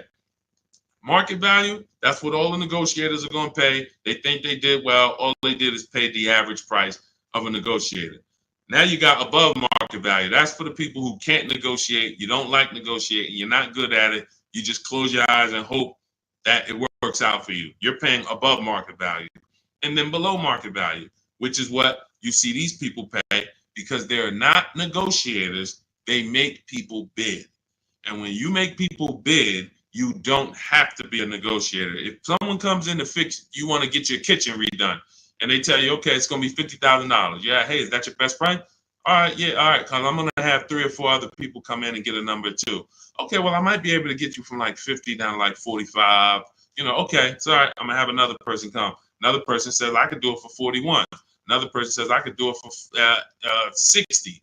Okay, another person, I could do it for 42. Now you're creating competition, and all of them you tell, hey, I'm getting multiple bids, and they're going to give you their best offer. Doesn't mean they're going to win, but when they know you are getting other prices, they're going to give you their best offer. And that's what I tell you. When people say that's our best offer, Mr. Nunn, that's my best offer, Mr. Henderson, they're not lying to you. That's their best offer. They're not going any lower because they want to make a lot of money. Look, man, I'm making $6,000 on this car. If I can't make it, I'll sell it to someone else. I'll sell it to someone else. I don't need to sell. That's how the 80% of dealers think. You expect the incentive to get a lot better the next few months, especially Ram. What are the incentives now? Unless you can tell me that you shop multiple dealers for Rams and you can show me 5 different offers you've gotten on a Ram, you don't know what the incentives are now. How can we wonder if stuff's going to be better? What are you comparing it to? You went into one dealer, Dodge dealer, hey, how much is this Ram? They told you and you're like, oh, well, that's expensive. 80% dealer. 80% dealer. And again, the only way for you to see how much you've been overpaying is to start using these strategies that we teach for multiple offers. And I know, sometimes it's hard to face that. Sometimes you would rather not see how much you've been losing. And that's understandable. It doesn't make financial sense, but it's an emotional decision that's understandable. I don't want to know, Deshone. I would rather keep shopping the way I've been shopping and save no money or the same money rather than shop the new way and then see that the old way was costing me tens of thousands of dollars. That doesn't make financial sense. But the people when you ask, are the incentives good? You got to know what the incentives are now. That means we run the market. When I was shopping for my mother a couple years ago, I ran all the offers on a Mazda CX-5 for her in October. I didn't like the deals. I didn't like the lease offers. I contacted them again in November, emailed them all again. Hey, what do we look like in November? Didn't like the deals. Emailed them one more time in December. Or one of the dealers actually reached back out to me and said, hey, I got this car coming in. We did the deal in December. That is keeping track of incentives. That's monitoring programs. If I shop the Ram right now, it'll take me no more than 60 minutes to get literally 5 to 7 offers on Ram. Using my system, the 25 to 5 strategy in my book, I go into the book, I literally use my scripts, and in 60 minutes, 90 minutes, I'll have 5, 7 offers on Rams. That's just how it works. So now I'm able to look and see, all right, what type of discounts are they offering? What are the incentives? What are the programs? Do I like them? Do I not? All right, let me check back let me check back next month. Let me see if there's any new incentives. So that's the way it works. That's the way you move the market. We have to be able to monitor what the deals are. But I see, unfortunately, there's a lot of you who you want to try to fill for the bottom. That's just what you've been trained to do. It's a losing strategy. I would love for you, if I was still at the dealership, I'd love for you to come and try to fill for the bottom. Especially if I work for a manufacturer where we got rebates a lot. Come on in, fill for the bottom. $3,000 off is a good discount. When's the last time you got $3,000 off a vehicle? I just think, I think I might be able to get more. Okay, listen, we settle at 5. You don't know I had a $5,000 rebate, so you're just not going to know. So you can sit here and feel for the bottom all you want. It's not going to work. You're still going to leave wondering, hoping it's a losing battle. That's why I'm trying to tell you, stop doing it. Stop doing it. You're asking, okay, what's a good interest rate for this vehicle? You're trying to feel for the bottom instead of sitting at home the way my book teaches you and making people bid and come to you and have all of these people begging for you to do business with them. Oh, how much discount should I be getting off of a Toyota Camry? Feeling for the bottom. Instead of sitting at home, contacting 25 dealers online, using my strategies, using my scripts, and saying, okay, now I got 7 offers on a Toyota. Oh, I see the biggest one is giving me 5,000 off. Okay, that's the market. That's the below market. You cannot feel for the bottom. You can keep doing it. It's just a losing strategy. You're never going to get the discount, the maximum discounts, feeling for the bottom, walking into a dealer. It's just never going to happen. So for those of you who are tired of that, you're like, I don't want to be feeling for the bottom anymore, Deshone. I don't want to be worried about being a good negotiator, Deshone. I want to be able to have a plain, simple system for getting dealers and banks to bid for my business. That's what Cars from Home is, my digital book. 7 steps to saving time, money, and avoiding dealerships. You can get your copy for 75% off. That's my welcome offer. In my TikTok bio, click that picture of me, or click my Instagram picture, go to my bio, click the website, and then you'll see a button to activate your 75% off your book. Grab it. It'll be in your inbox. You'll have all the strategies necessary for paying these prices, the same prices you've been seeing me share throughout the stream. Or if you're on YouTube, I have a link for you in the comments. If you're on Facebook, I have a link in the comments for you. Grab your book, use it, and shop empowered. The old days are over. The days of going into dealerships, over. Spending more than 30 minutes in a dealership, over. You'll never do that again. Begging for discounts, over. Not knowing what to say, hoping, oh man, they told me don't tell them I had a trade. All of this garbage that they've been none of this stuff works because you're not employing competition. So all of those days of that's over. Watching social media videos, all right, man, let me try to remember this. All of that is over because we have the blueprint. It's already 5-star rated. You can Google it. Thank you to everybody who's reviewed the book on Goodreads. We appreciate you. We couldn't get to this many reviews and a 5-star rating without you guys taking the time to rate the book and review it. But grab your copy. As long as you get there before the 30 minutes is up, that welcome offer is only good for 30 minutes. After that, the book does go back up to $97, which is still a great price. But $24 is better than $97. So get there before the 30 minutes is up. TikTok bio, Instagram bio, YouTube comments, Facebook comments. Use the book and go win. All right? Unlearn everything you've been taught. That's the key. Leave everything you've been taught at the door. Trust this process. Success is guaranteed. All right? God bless you. I'll see you on the next stream.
Look, so we're explaining how you can take negative equity. If you get a car that you end up getting with a big discount, you can bring the negative equity over. And this Ionic deal, when this person shared it with me that they got a couple days ago, they got a $49,000 vehicle for $325 a month. Using these systems, using what you're going to learn. But here's the thing. Let's say she had $7,000 of negative equity now. She could literally take that $7,000 into this 2-year lease. That her payment's only going to go up $291. There'll be some tax there, so let's just say it'll go up another $310, and we add that to our first $300. So her payment's $610. Normally, getting a $49,000 car, bringing $7,000 of negative equity over does not equal a $600 payment. That's a $1,100 payment. That's a $1,200 payment. But if you get the right car where you can get tons of money off. And right now, leasing some of these electric cars, as long as you know how to get these $15,000, $20,000 discounts off of them and lease them, this is a brilliant way to get out of negative equity, because once these electric car rebates and these electric car discounts go away, the market's very soft on these cars. Once they go away, we're not going to be able to move negative equity over to these leases and make it make sense the way it's making sense now. But for now, huge opportunity. That's what I will be doing. Driving an electric car for 2 or 3 years, taking the huge discount that I'll get from shopping around, and then bringing my negative equity over. And then once the lease is done, you have no more negative equity. You do a fresh deal, and you never have negative equity again. Just make sure when you lease, you get the mileage you need. Alexis Owens, welcome to the group. I see you just follow. Andre Guest, thanks for sharing. Shout out to the sharers. And shout out to the people who tap the screen. Every time y'all tap the screen, watch the likes go up. So if you hear something that you like, you're enjoying it, just start double tapping the screen. Y'all will keep running the likes up. So keep typing your questions in. We're live. Dolan, can you bring some of these questions? I don't know if you had time yet to get some of these questions we got on TikTok. Jason Davis, good to see you. Moni Love. Yes, I actually told Moni Love. She asked, do I provide broker services? I don't do broker services. I do something, in my opinion, we do it better, because a broker still is going to shop, and you're never going to know what their best deal really is. Brokers make a lot of money. I'm in New Jersey, where there's a lot of brokers. There's a lot of brokers in New York, and brokers make a lot of money, and they basically do it based on trust. If I have your trust and I got the ability to control your entire car deal from start to finish, I have the ability to control where you buy your car from, returning your old lease, could be equity in that. I'm controlling all your money, and I'm controlling it based on a trust system. Then I have, and the thing that's better about being a broker, which is why really, you know who becomes brokers? Car salesmen who get tired of small commissions. Because car salesmen, when we're selling cars, we're getting probably on average 20% of the profit.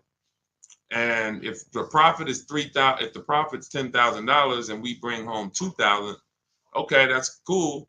But brokers, all right, if the profit's $10,000, I could bring home $5,000. I'll split it, because the dealerships look at a broker as another dealer. So that's who usually becomes brokers. People who look and say, man, I'd rather make 2-3 times the money on each car, because I'm my own dealership. So what we do is we work with people and show you how to get all your numbers yourself, show you how to get the market reports yourself. If you use what's in my digital book, Moni, you could become your own broker, because no one actually shops cars the way we do. We do market assessments. So when we're leasing a car, we reach out to 25 dealers online. We never have to talk to them, and we get 5 offers, at least 5, sometimes 7, sometimes 10. New cars, we reach out to 25 dealers online using scripts, email scripts that I wrote. They're already wrote. You don't have to think about them. They're already written out. And then we get 5 offers. And then for a used car, we shop the market. We assess the market from the low side to the high side. We narrow down used cars based on title record, service history, accident history. We verify there's no bogus fees that they're going to try to charge us. Who's done that? You go to the dealership thinking you're going to get one price, and then they hit you with these other fees. This is what you do to avoid these things. We have to have a process for this. And so you could do this and become your own broker, but I would never recommend a broker, because unless they're going to give you a spreadsheet. If they're going to give you a spreadsheet of all the work they did, all the dealers they shopped, all the entire market that they assessed for you, then that's a broker that I would hire. And no one does that except us. We'll be launching that service very soon. Very soon. So the people who like Deshone, man, I mean, if I could just pay y'all to run this whole and do your whole system for me, that's coming very, very soon. But for now, you may want to, shop with us. We have 3 ways that we can help you. 2 ways now. Do it yourself. That's get my book. That's the whole blueprint. If you're a do-it-yourself, Deshone, just give me the blueprint. As long as the blueprint's official, I'll get it done. That's my digital book. You can get it for 75% off in my bio. In my TikTok bio, Instagram bio, the comments, you get it for $24 if you get there before 30 minutes.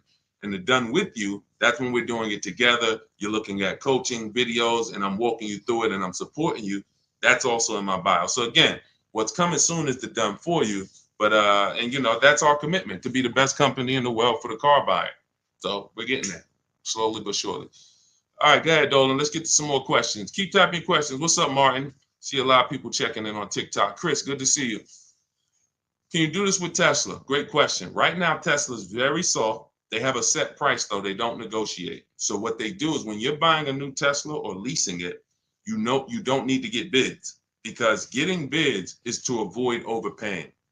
Getting bids is to avoid buying a car from one place and another place over here would have sold it for 5,000 less. Tesla operates similar to like the Apple store. You going to get an iPhone in California, it's the same price for the iPhone in Florida, same price in New Jersey. So you don't need to shop around for an iPhone.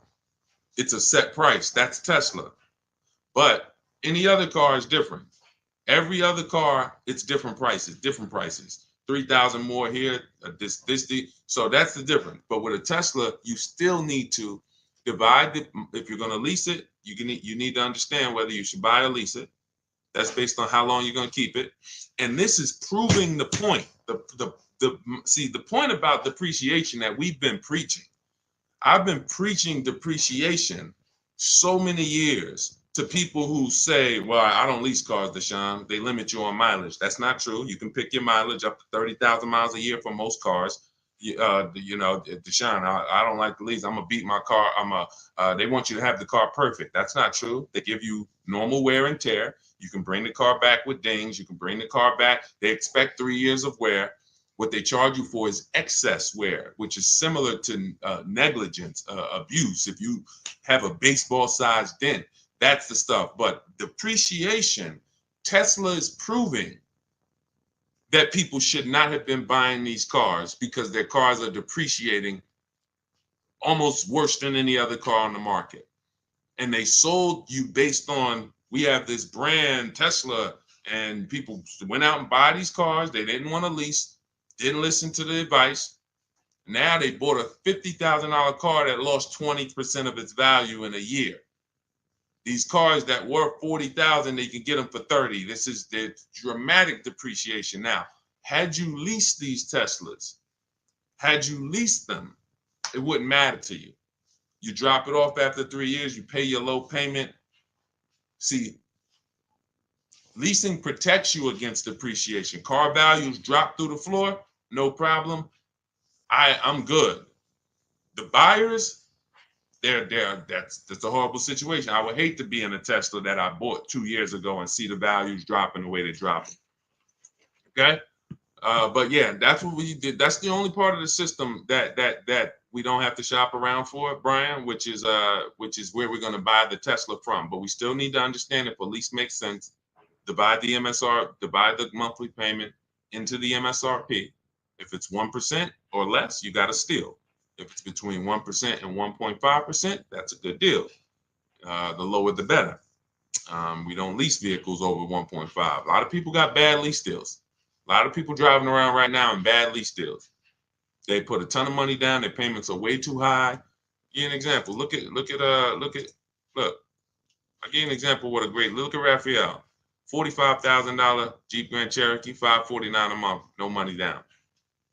$45,000 Jeep Grand Cherokee, no money down, $549 a month. That's great value. India. Look, she got a Hyundai Elantra, limited, with the leather and everything, $365 a month, no money down. That's a below market lease. A lot of people, their problem, they got a couple things going wrong with them with leasing. One, they don't understand depreciation. Two, they're not choosing the correct mileage that they need for the lease. Three, they're overpaying for the leases because they're not getting multiple offers. And so when these people tell you, if that's you and you're like, oh man, I don't like leasing, I see why. You're doing it wrong. Follow our system, your leases will be great. You'll pay less than everyone. And that's what we do. Go ahead, Dolan, shoot the next question up. Keep typing your question. Greg the Barber, good to see you, man. I ain't seen you in a while. Good to see you. Greg the Barber, Taz, good to see you. What's going on, Simba girl? Good to see you. Leroy Rogers, stay posted. We got you.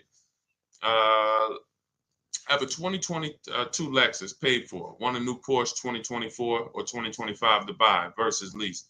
If you're gonna, are you keeping the Lexus? I would listen now. If you bought that Lexus and you're looking to replace it, you're gonna lose a ton of money. And if you pay cash, which is you either paid cash or you paid it off very quickly, what you're going to see is when you go to replace, first thing you would do is decide, are you keeping this next bill? I'm going to give you your first two steps, Leroy. First two steps. They're easy. How many years are you going to keep the next vehicle? Is it less than 8? Then we should be shopping for a below market lease on the Porsche. That's very simple. Are we going to keep the Porsche more than 8 years? Then we can buy it, because we're going to avoid all depreciation with a long-term buy. If I got a Porsche outside and I kept it for 8, 9, 10 years, at least 8, then that's okay. Even if I overpaid for it, which I don't want you to overpay. If you really listen to me, then not only will you win with depreciation, but you'll pay less money for a Porsche than anyone else. I helped somebody get a Porsche Macan. He got 10, 15 grand off. He got so much money off, he didn't even understand the numbers. He just said, I had to get like 10 to 15 grand off of this because he had shopped it his way and he saw the numbers were so much higher. And then he met me, he used our system, and the price dropped by like 200, 300, close to 200, 300 a month. And he was like, I had to save like another 10, 15 grand off of this. I'm like, yeah, that sounds right. So that's the first question. You're going to keep it for 8 years. If you're going to keep it for 8 years, then we buy the Porsche. And what you would do is you would now assess the value of the Lexus. If you're going to sell it, you're going to go to CarMax, Driveway, Carvana, KBB Instant Cash Offer, Auto Nation, and Car Gurus. Again, I'm going to write that down. These are the companies we sell our cars to that we get bids from.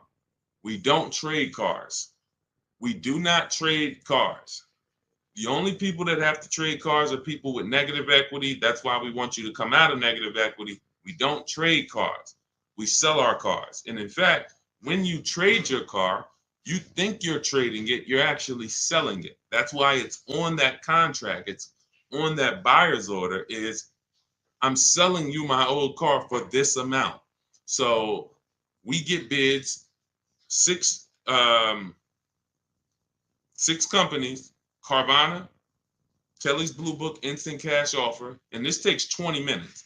So if you're committed to your money, you're going to do this. It doesn't matter if it's that's why, look, unlearn. It doesn't matter if this is a new process. Deshone, I never did it like this. Okay, then keep losing money then. These are your 6 companies: Carvana, KBB Instant Cash Offer, Auto Nation, CarMax, Driveway, Car Guru, Sell My Car. That's step 2 in my book. So what we just went over with Leroy was the first 2 steps. One is deciding if we're going to buy or lease. How do we do that? We find out, are we keeping our car more than 8 years? If yes, we're going to buy it. Are we keeping it less than 8 years? We're going to shop for a below market lease. That's how we're going to beat depreciation. Now, once that's decided, we move on to our equity assessment. And that's what he's about to do. Go to those 6 companies, get the offers. Greg the Barber, I can't get my wife to understand leasing is better than buying because we trade cars every 2 years. Just bring her on here and show her the numbers. Just show her the numbers. Show her what a below market lease looks like. Look, Rosalie, she gets a $60,000 vehicle, $592 a month. $60,000 QX. That vehicle is $1,300 a month to buy. Let's continue. Teddy, $73,000 BMW. $856 a month. Now these are below market leases. If your wife is looking at commercials and saying, they want us to bring $3,000 down, all of these deals are no money down leases. You got to understand something. What you see on commercials are never going to be deals. A deal is when a dealer doesn't want to make it, but they have to. They decide, I have to make it, I need the number, whatever. That's a deal. A deal is not a commercial that's seen by 10,000 people that come on in and get these prices. So look at Sabrina, $65,000 vehicle, $579 a month. So below market leases, how do you get them? Multiple offers.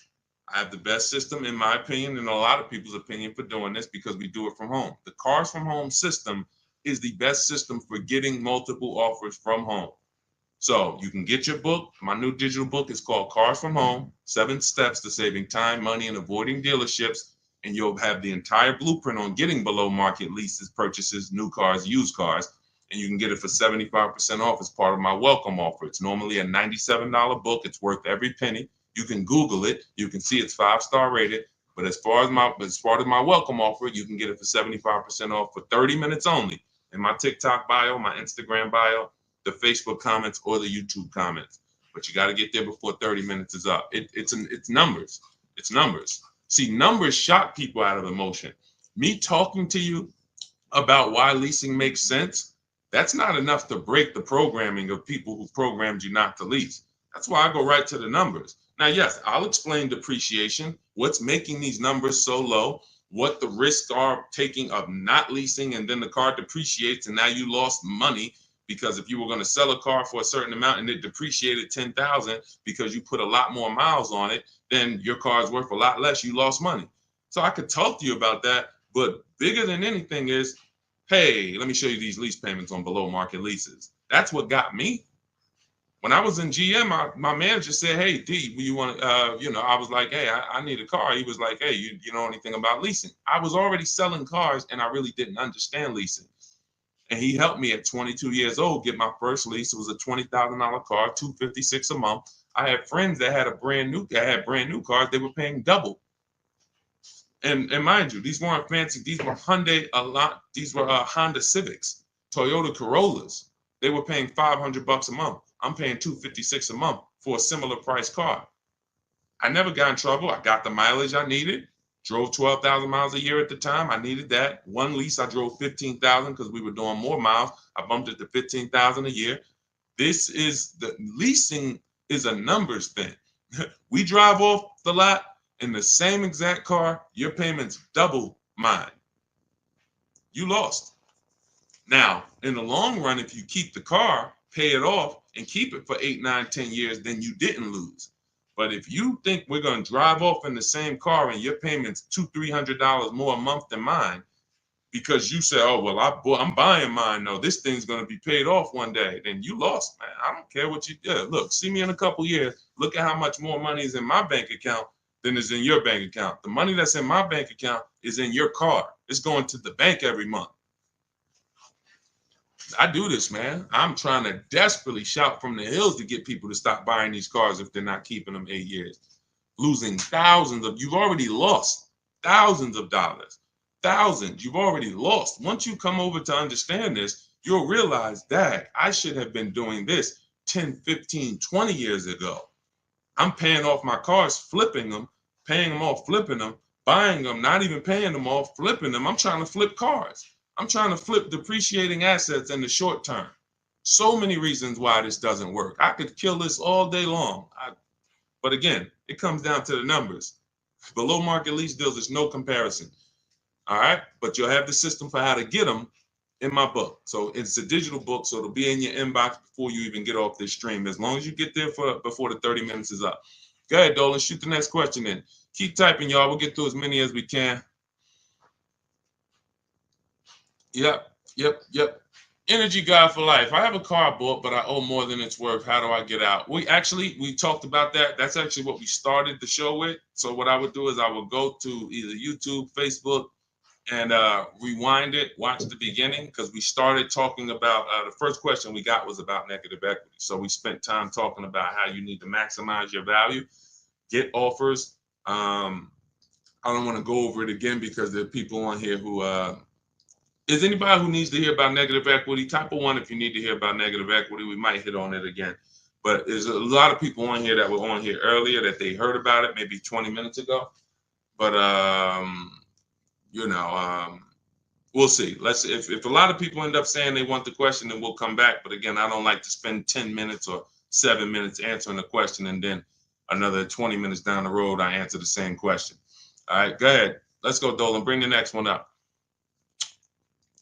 Let's go. Do you have your book in hard copy? No, it wouldn't be available in hard copy because it wouldn't be good to do in hard copy. Websites change rapidly. Vroom, we used to get bids from. Vroom bought a lot of our cars. They were in the bidding process when we sold our cars to them. They were in our equity assessment process. And when we shop for used cars, we use a process I call the multiple marketplace strategy. They were in our multiple marketplace strategy. They go out of business. If you were using a hard copy of my book, you not only have to get another copy, you be going on websites that no longer exist. And that just wouldn't be an ideal experience. Thank you, Bridget. That wouldn't be an ideal experience. Another thing about the digital book is we get to actually link you to scripts. This is an online process. So if you're not comfortable with a digital book, this may not be for you. I'm just being honest with you. This is not for everyone. You need to be able to copy and paste, email. Like, this book wouldn't be for my dad. That's just real. My dad wasn't really comfortable with copy and pasting and sending emails because he doesn't need to do it for his daily life. He can send an email. It's just going to take him a couple. So when we're using our system, we're doing a lot of copying and pasting, opening up websites. So it wouldn't make sense to have a physical book there because I have scripts that we use. I have online calculators that we use that I invented. There's 5 calculators in the book that I actually invented, wrote the code for. You can't get them on Google. So these are all some of the reasons why it could never be a print book. It wouldn't make sense. And there's a lot more in there. All right, there's 7 paths. A lease path, but a lease path with with a third-party equity assessment, a used car path, paying car path. You know, we have links that warp you to keep you on track. If you were reading a physical book, it just wouldn't work. That book is uniquely written as a digital book for a reason. It's not like I wrote an ebook because, hey, I didn't want to put out a physical book. It would be simple. It's much more simple. But this is a complex. We needed the links and to be able to, certain parts you get to in the book, and I say, hey, click here if you want to watch a video on this subject. And you're like, whoa, okay. Oh, it's a video. I can understand this. Couldn't do that with a physical book. So if you want to get your copy of Car From Home, my new digital book, you can get it for 75% off as part of my welcome offer in my TikTok bio, my Instagram bio, the YouTube comments, or the Facebook comments. It's normally $97, worth every penny, but it's part of my welcome offer. You get there before 30 minutes. You got 30 minutes to get the 75% off. You get yours for $24. Make sure when you get your book, you screenshot the thank you page. Right after you pay, the book is on that page. As soon as you pay, it says access your book below. It also says I'm emailing you a copy. It also gives you my support team's email in case you don't get your book. Because a lot of people type their email wrong. Just reach out to my support team. They'll get you the book. But you have a copy of it as soon as you pay right there in that link. And keep that link. All right, go ahead, Dolan. All right, what is going on? I see you, Greg the Barber. We'll get that one in. What's up, Jackie Cox? Good to see you. We just bought a 24 Jeep Grand Cherokee. We traded my truck, wasn't upside down. Now we got a $900 payment. If you traded your truck, how long did you have the old truck, Greg? What year was the old truck that you traded? You just bought a 2024 Jeep Grand Cherokee. What year was the old vehicle that you traded? What year was the old vehicle? Let me know because I can see your comments. So let me know what year was the old vehicle that you traded in. Just type the year because I don't want, I like to keep the show moving forward fast. So type. All right, it's 2019. That means, so if you didn't have negative equity, that means you just paid off that vehicle, or you put a good amount of money down, and then you traded it off literally as soon as you paid it off. Just depreciation alone. Let me give you an idea. Depreciation alone. This is that 2019 Nissan. What happens is you bought it here. The depreciation on that vehicle over 5 years is like this. Now, if vehicles just dropped in value like this indefinitely, nobody would buy them. No one would buy them because people would be like, why would I ever buy something that is a sliding board of losing thousands of dollars in value? You notice when you buy a vehicle one day, let's just say that you buy a $40,000 vehicle today, what is it worth tomorrow? Let's just say not even a year down the road, a $40,000 vehicle, you buy it today, what is it worth tomorrow? The day after you buy it, throw some numbers out. And I want to give Greg an example of why he needs to be leasing. And if he wants to you're losing thousands of dollars. It's not even a question, but I want to help you through this because again, this is not your fault. It's bad programs. People speak very, very loud about not leasing and they sound convincing. They never talk numbers though. That's the clue that they don't know what they're talking about. They never talk numbers. Okay. So a day later, they say you lose 15, 20%. Not that much, Nicole. She said it's half. No, it's about, you lose about 15% in a day. And that depends on how soft the market is. If this was a vehicle that you could have got 15 grand off on, but you paid close to list price or list price, then you will lose 20 grand because you didn't know what the market was. Give you an example.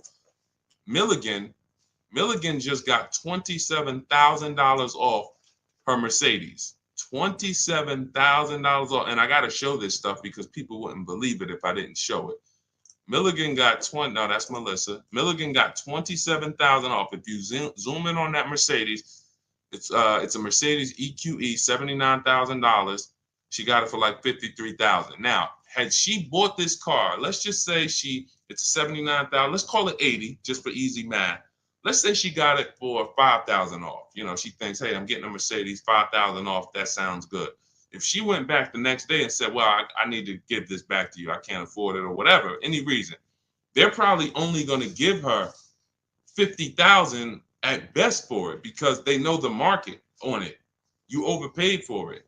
It doesn't matter. Like, this vehicle, you overpaid for. So although you paid 75, the vehicle, really, the new market was only like 50, in the 50s. So she would lose $20,000.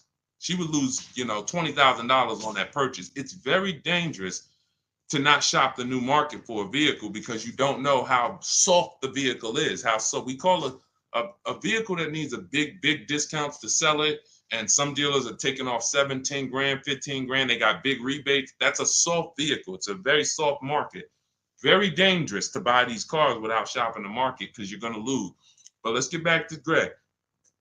If vehicles just kept losing value like this, you never buy them because people will be like, man, these things are just, like throwing a stone in the ocean, but they don't.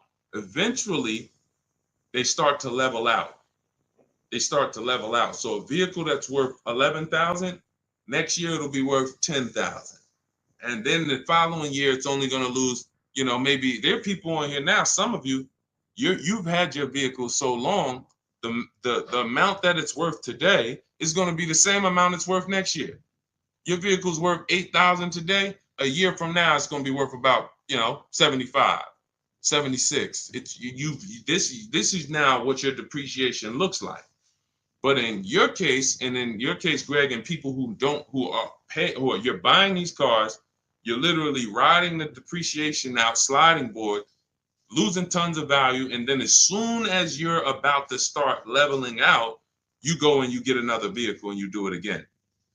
You're just taking sliding boards, losing thousands of dollars all the time, over and over and over again. And that's just a recipe for losses. How do we avoid them?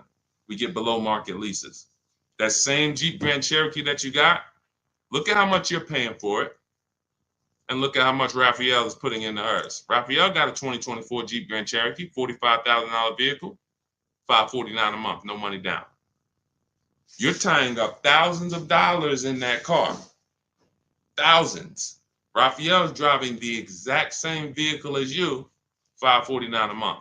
Zafrina, you got a couple people on here got Jeep Grand Cherokees.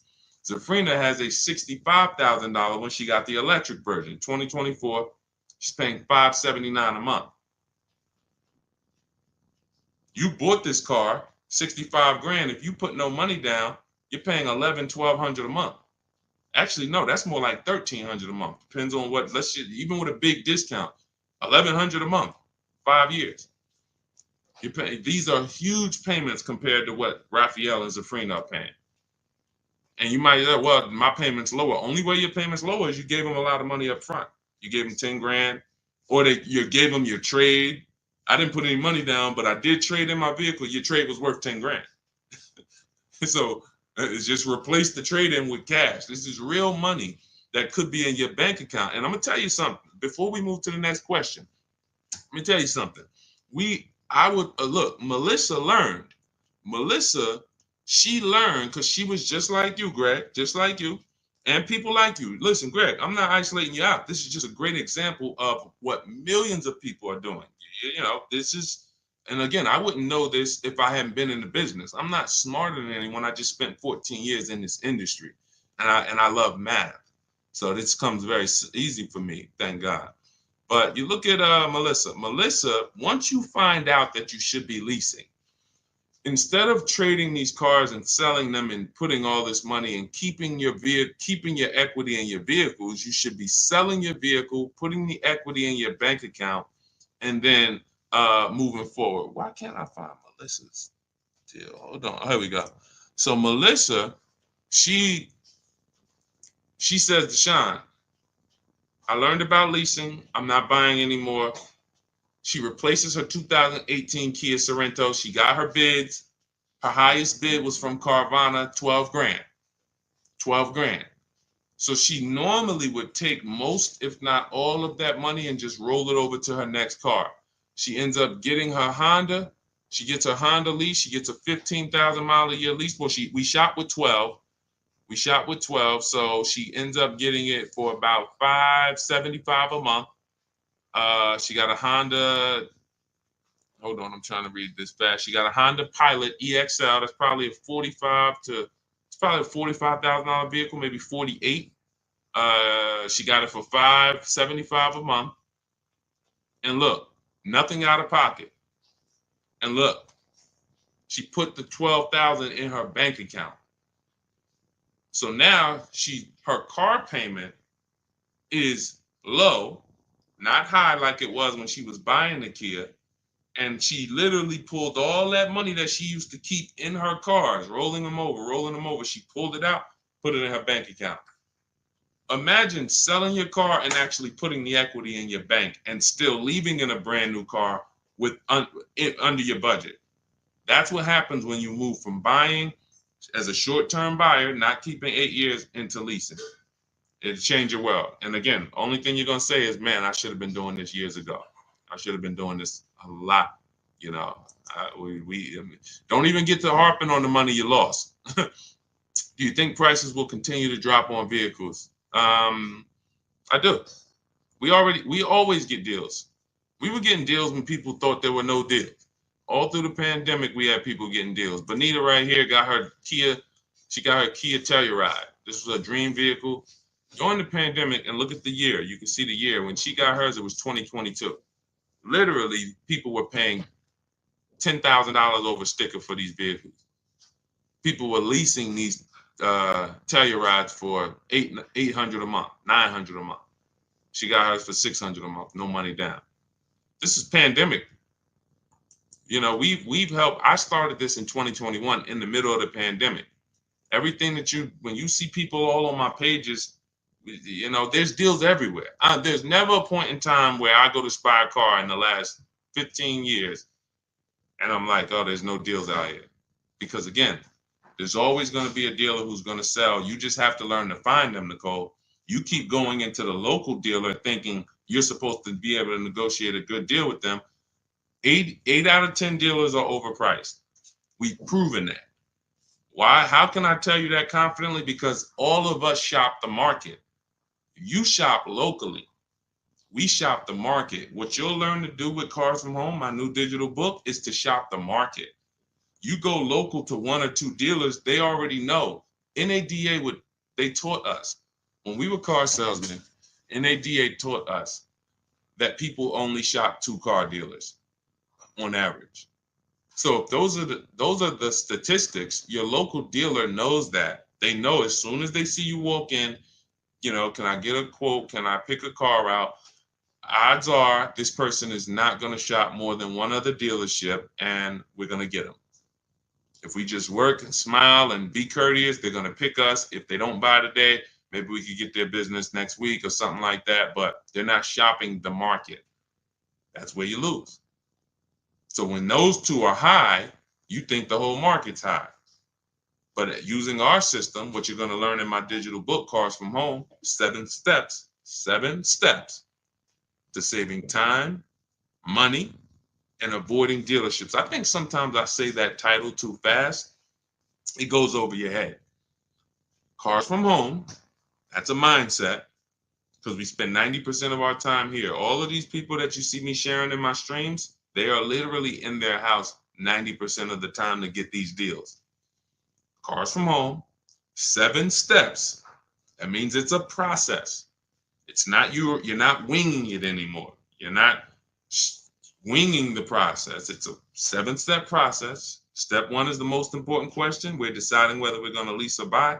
Step 7 is delivery. By the time you get to step 7, you're taking delivery of your vehicle.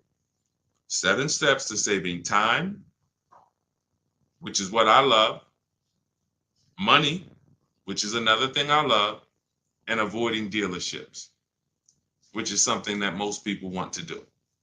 So just in the title alone, you could understand what you hold us accountable to delivering. And when you Google the book, you'll see we deliver on this. It's a proven system. We've been doing this for 3 years now, and we have hundreds of people who've used the system. And grandmothers, single mothers, introverts, men, children. I'm talking young kids. Like, system works. It's like McDonald's. So you can get a copy of the book. It's a digital book. It'll be in your inbox in 3 minutes. Go to my TikTok bio, and it's my welcome offer. You can get it for 75% off, but it's only for 30 minutes. The book's $97. It's not $24. So if you get to my TikTok bio, my Instagram bio, the YouTube comments, or the Facebook comments, click that link. You can get it for $24, but only for 30 minutes. That's my welcome offer. Go ahead, Dolan. Shoot the next one up.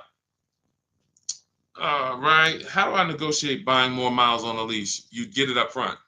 It's very simple. We shop with 12,000 miles per year. Shop all your offers. Once you get your best offer, identify who that 20% dealer is. They beat everybody else. You email them, hey, can you adjust it to 15,000 miles per year or 18,000 miles per year? Very simple. If you're doing it your way, then you just call them and say, hey, all right, I'm gonna go with you, but can you tell me what it would be for 18,000 or 20,000? That's what Jen did. She shopped for $39,000 Honda CRV. Her best offer on this vehicle, it's a hybrid, very hot vehicle. This is one of the most popular hybrids over the last couple of years, the Honda CRV hybrid. $39,000 vehicle. Her best offer was $512 a month, no money down, 12,000 miles per year. She adjusted it to 18,000 miles a year. Payment went to $563. Then she signed her deal. So $512 a month, bumped it up to $563. So for $50 more, she's driving as much as she needs, 18,000 miles a year. She's going to bring this vehicle back to them in 3 years. It's going to have roughly 54,000 miles on it. She's going to get something else. That's how you get your miles. It's built in. You're customizing your lease. In the beginning, we customize our leases. The dealers are giving you what you ask them for. You say, work me out a lease deal. All right, I'll do it. Give me a lease quote. I'll do it. In my book, we have a template. This is how you give me your lease quote. 12,000 miles per year, first month's payment only, taxes and fees in the payment. This is what I do for a living. Some of you can't even get deals because you don't realize you're trying to shop online and you don't realize the reason you can't get your prices is because you're not giving dealers what they need to actually even give you the prices. Dealers need to know your zip code to factor in the taxes. But you like, oh, why are they asking for this? Dealers need to know what you do for a living. See if you qualify for any rebates. Dealers need to know what when your deadline is. That's why we have templates that you fill in, email them. Because as a former car salesman, I know what dealers need to give you quotes. That's why it's written out for you. But again, if you want to do it your way, call around and just I would only speak to sales managers. I would only speak to sales managers. If you want to do it your way, I don't care how you get multiple offers. I just know my way is easier because you don't have to talk to people. If you have to talk to people, then you need to be a good talker and you need to know what you're going to say. My way, you don't need to know what you're going to say. I'm telling you what you're going to type. Go ahead, Dolan.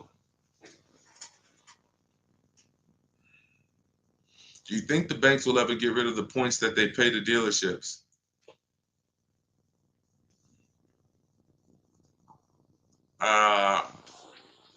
Commissions. Let's use because you use a form of a commission. That's all it is. You could say it's a point. You could say, I could pay you a point or I could pay you a flat, but I'm paying you for selling this loan for us. So do I think that a person who sells financial products will ever sell them for free? No, I don't. No. And that's why we use something called the bank bidding war, where we are going direct to credit unions and banks, and we're allowing them to bid on our business. Most people don't know that the credit bureaus allow you to have multiple banks and credit unions access your credit report in a small period of time. It's called the rate shopping. You can Google rate shopping and you'll understand that they allow you this. You can have multiple hard pulls within a certain period of time, and you can actually have them bid. They expect you to do that. Most people don't do it, actually. So they can't help you because they're like, hey, we allow you to do it, but you're not doing it. You're letting the dealer run you out to multiple banks and credit unions. But if you Google rate shopping, what it says is if you can have multiple banks and credit unions access your credit with the hard pull, and at the end of that period, it's going to weigh on your credit like one hard pull. So at the end, if one hard pull would have dropped your score 10 points, you could have 15 banks and credit unions run your credit, and it's going to drop at the same 10 points.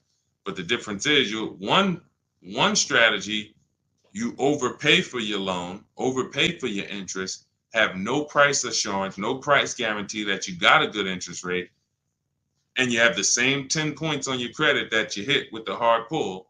The other strategy, you have the best rate, lowest rate in the market. You guarantee it because you have 15 people access your credit and make bids and make offers, and it's the same 10 points hard pull. This is called the bank bidding war. We created this. You can actually, again, when you get my book, I haven't combined this into the book, but when you get the book, you actually get the bank bidding war blueprint for those of you who are going to be financing and getting a loan. So this is everything we talked about in this stream is in my new digital book, Cars from Home, 7 Steps to Saving Time, Money, and Avoiding Dealerships. You can grab your copy for 75% off as part of my welcome offer, but it's only for 30 minutes. You won't pay the normal $97 price. You get it for $24 as long as you get there before 30 minutes. Get to my TikTok bio, my Instagram bio, the Facebook comments, or the YouTube comments. Click that link and then click Get Book 75% off, and you'll have it in your inbox. Make sure you screenshot the thank you page because the book is on that page. I also email you a copy. And just in case you don't get your copy in 5 minutes, you'll have my support team's email. So screenshot that page. But I wanna. There's something I just wanted to say. Hold on. Let's see if it comes back. Yeah, I don't know. It slipped my mind. But listen, this is the. I mean, I take this serious, and the only people who really win, everyone who I showed you, and we could spend. Maybe I'll do it one day. I might spend one stream and just spend an hour just going over 50, 60, 70 people's deals that have used our system. After that, it'll start to get old because you're going to be like, okay, wow, these are starting to look the same. Yeah, they're all good. And then you realize that this is not complex. We're not building rocket ships. All we're doing is we have the best system for making people compete for our business in the auto industry. That's it. That's our claim to fame. Now, I also teach you about leasing versus buying and financial boundaries that no one else is really teaching about. But when it comes to getting the deal, when it comes to how are we getting the prices we're getting easily in 90 minutes and 2 hours from home, it's just we have the best system for making people compete. Amazon has one of the best systems for making sellers compete for your business. That's why they do well. Competition is what drives down prices. Competition is what allows you to make great decisions quickly. So that's what you're going to get in Cars from Home. Got my copy. I'm going to start shopping your way. Energy God for life. Listen, God bless you. Use it and trust the process. Do not overthink. Here's what I said. Bring your goal. All you want to have is your goal. Forget your strategy. Forget everything of every strategy, every tactic you might have thought worked for you with car buying and shopping and leasing. Just forget it. Just bring your goal. Yeah, I want this Lexus truck. Yeah, I want this. Bring your goal, trust our process. Success is guaranteed. All right. And just stay on the steps. It's a step-by-step process. All right. God bless. I'll see y'all on the next stream. Enjoy the rest of the day, the rest of the evening. See you soon.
Welcome to Car Shopping Questions and Answers. If you are car shopping now or you will be in the next 6 months, I want you to type me in the comments.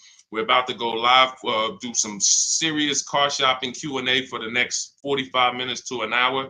So you can start typing your questions, as many questions as I can get to in an hour. We'll get through them. And what you often will see that someone else is going to ask the same question you have. So a lot of times you'll actually, even if you can't get your question into the stream, because usually by the time we get 20, 30 minutes in, we got lots of questions and we don't always get to them all. But usually someone else will literally ask the same question that you have. So, so we can start talking. I'm just sharing this to Facebook now. This entire stream is sponsored by my new digital book. It's called Cars from Home. 7 Steps to Saving Time, Money, and Avoiding Dealerships.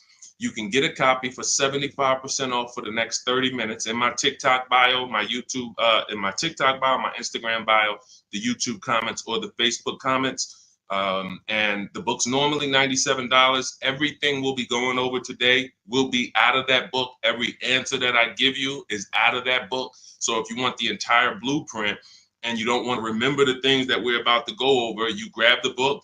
And obviously, everything we're about to go over, we wouldn't be able to cover everything that's in the book. There's like 100 questions that'll be answered in that book. So let me just share this to Facebook, and we'll get started with the first question that we got from TikTok. So type your questions in as fast as possible, and type your questions in one shot. Don't do like a part 1, part 2, and because then Dolan can't bring them into the stream. Okay, Dolan, let's get going. Let's throw off the first question, please. Nora, I'm upside down on my vehicle. How do I get out or pay off early? There's 2 ways to deal with negative equity. One of them is easier. It depends on the resources you have. So you have the option to pay the difference, which means you are actually going to say my highest offer for my car is $18,000, but I owe $20,000. That means I have $2,000 of negative equity. I'm going to pay that off. That way I can go and do a clean transaction for my next car. I don't have baggage going into my next car.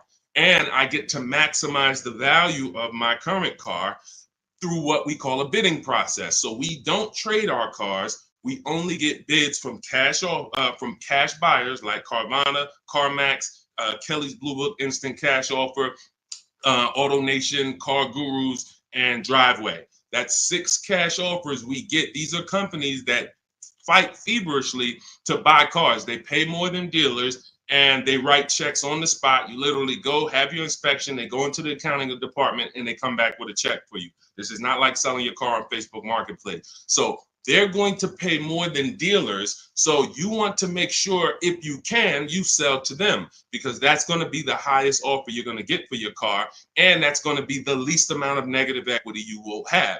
If you can't pay the difference, then you must trade. And trading is a curse word here, because you never get what your asset is worth trading. If I wanted to trade this phone, I'm not going to get as much as I would get putting it on the open market and getting prices and offers for it. So trading is a last resort. What happens is, if you can't pay the difference, you now will go shop for your new car, find the dealer willing to sell you the car at the lowest price, and then you would ask that used car manager to value your car. I do not recommend you go into the dealer and let them just mix the deals together. Write me a deal where you work in my trade-in with my negative equity. No, shop for your car, get your best offer from a dealer, new car, used car, or lease. And then once you identify the winning dealer, that's when you say, hey, can you take a look at my car? What's it worth to you? Now it's its own separate transaction. And if your payment was this $800 a month, you'll know, now what is my old car going to add to that? If my payment was $400 a month, now I know what is my old car going to add to that. And I can see what you're giving me for it, how much negative equity I'm going to bring into this transaction. And it's an easier way to understand the numbers. You don't want to be mixing transactions if you don't have to. And the key to understanding negative equity and the cause is you don't lease. That is the cause.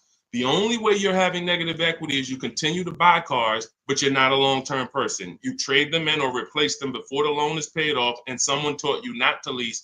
So you're going to continue to be in this repetitive cycle because you don't lease. There are emergency situations where you need to switch cars, but if you're not keeping your cars 8 years, this is rule number 1 in my book. You should be shopping for below market lease deals, not for purchases. So that's your 2 options. Decide which one you can do, and then you make your move. Now, and also keep in mind, you have loan to value ratios when you have to transfer. The bank's only going to approve about 20% of what the actual new car price is. So whatever car you're buying, if you're buying a $30,000 car, the bank's only going to approve 20% more than that. They're not going to allow you to slap $10,000 on a $15,000 car, because they're only, they have loan to value ratios. So what you want to do, if you have a large amount of negative equity, you want to shop for cars, and you want to shop for cars that you can get big discounts off of. There's certain cars that have rebates. They're not listed. But in my system, what I do is I teach you how to get bids on cars. We have some people, I'll show you people who've gotten $15,000, $20,000, $30,000, $27,000 off. I'm not going to exaggerate. The biggest discount we've helped someone get using our strategies is Milligan on her Mercedes-Benz. She got $73,000 EQE, and she paid $51,000 for it, 54. It's $27,000 off. I got it up here. So if she had, let's just say she had $15,000 in negative equity, it's no problem. She's not going to blow out the loan to value ratios because she got a huge discount off the new price. So it's going to fall within the bank's parameters. But I hate negative equity. I call it the devil to your car deals. I call it the bad credit for people with good credit. So it's important that when you get out of it, you know what the cause is, because if you don't know the cause, you'll be in negative equity again in 3 years. Most of you who have negative equity, you should be moving from a purchase into a shopping for below market lease, and stop tying up your money in these cars, and you'll never have negative equity again. 8 long-term people who keep their cars 8+ years, you never have negative equity. See, that's, there's a reason for that. I'm keeping my car, I'm paying it off, I'm beating depreciation, I'm getting all the money out of my car. Short-term people should not be buying their cars. Go ahead, Dolan.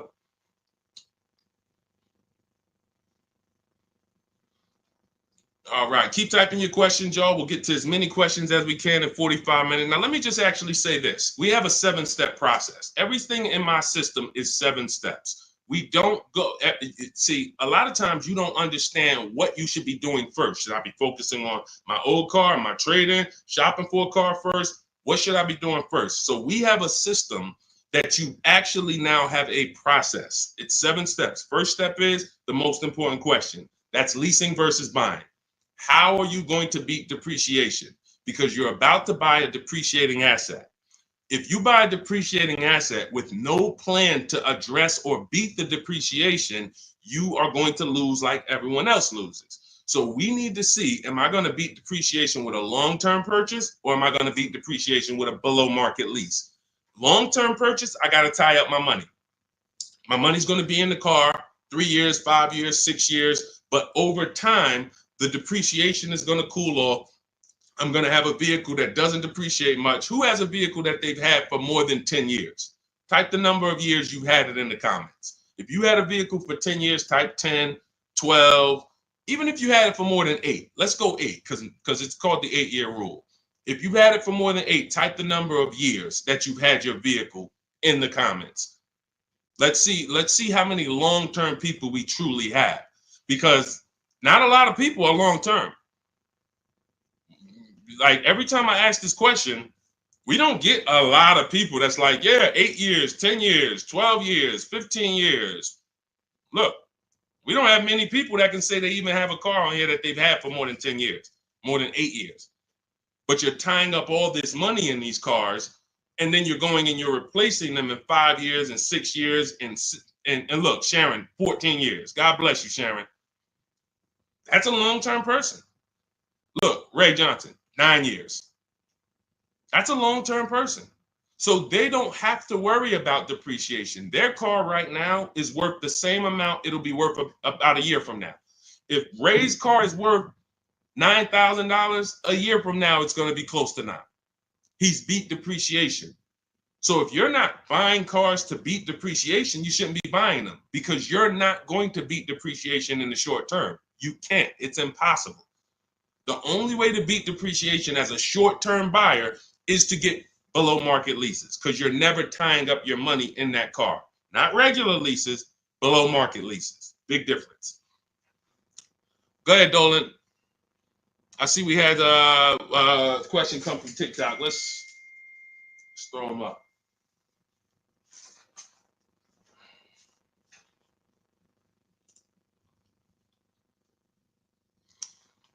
Okay, what about a fun car? I'm planning to keep my brand new car for 5 years. My previous car was a lease and traded it in since I had positive equity. That you're going to lose.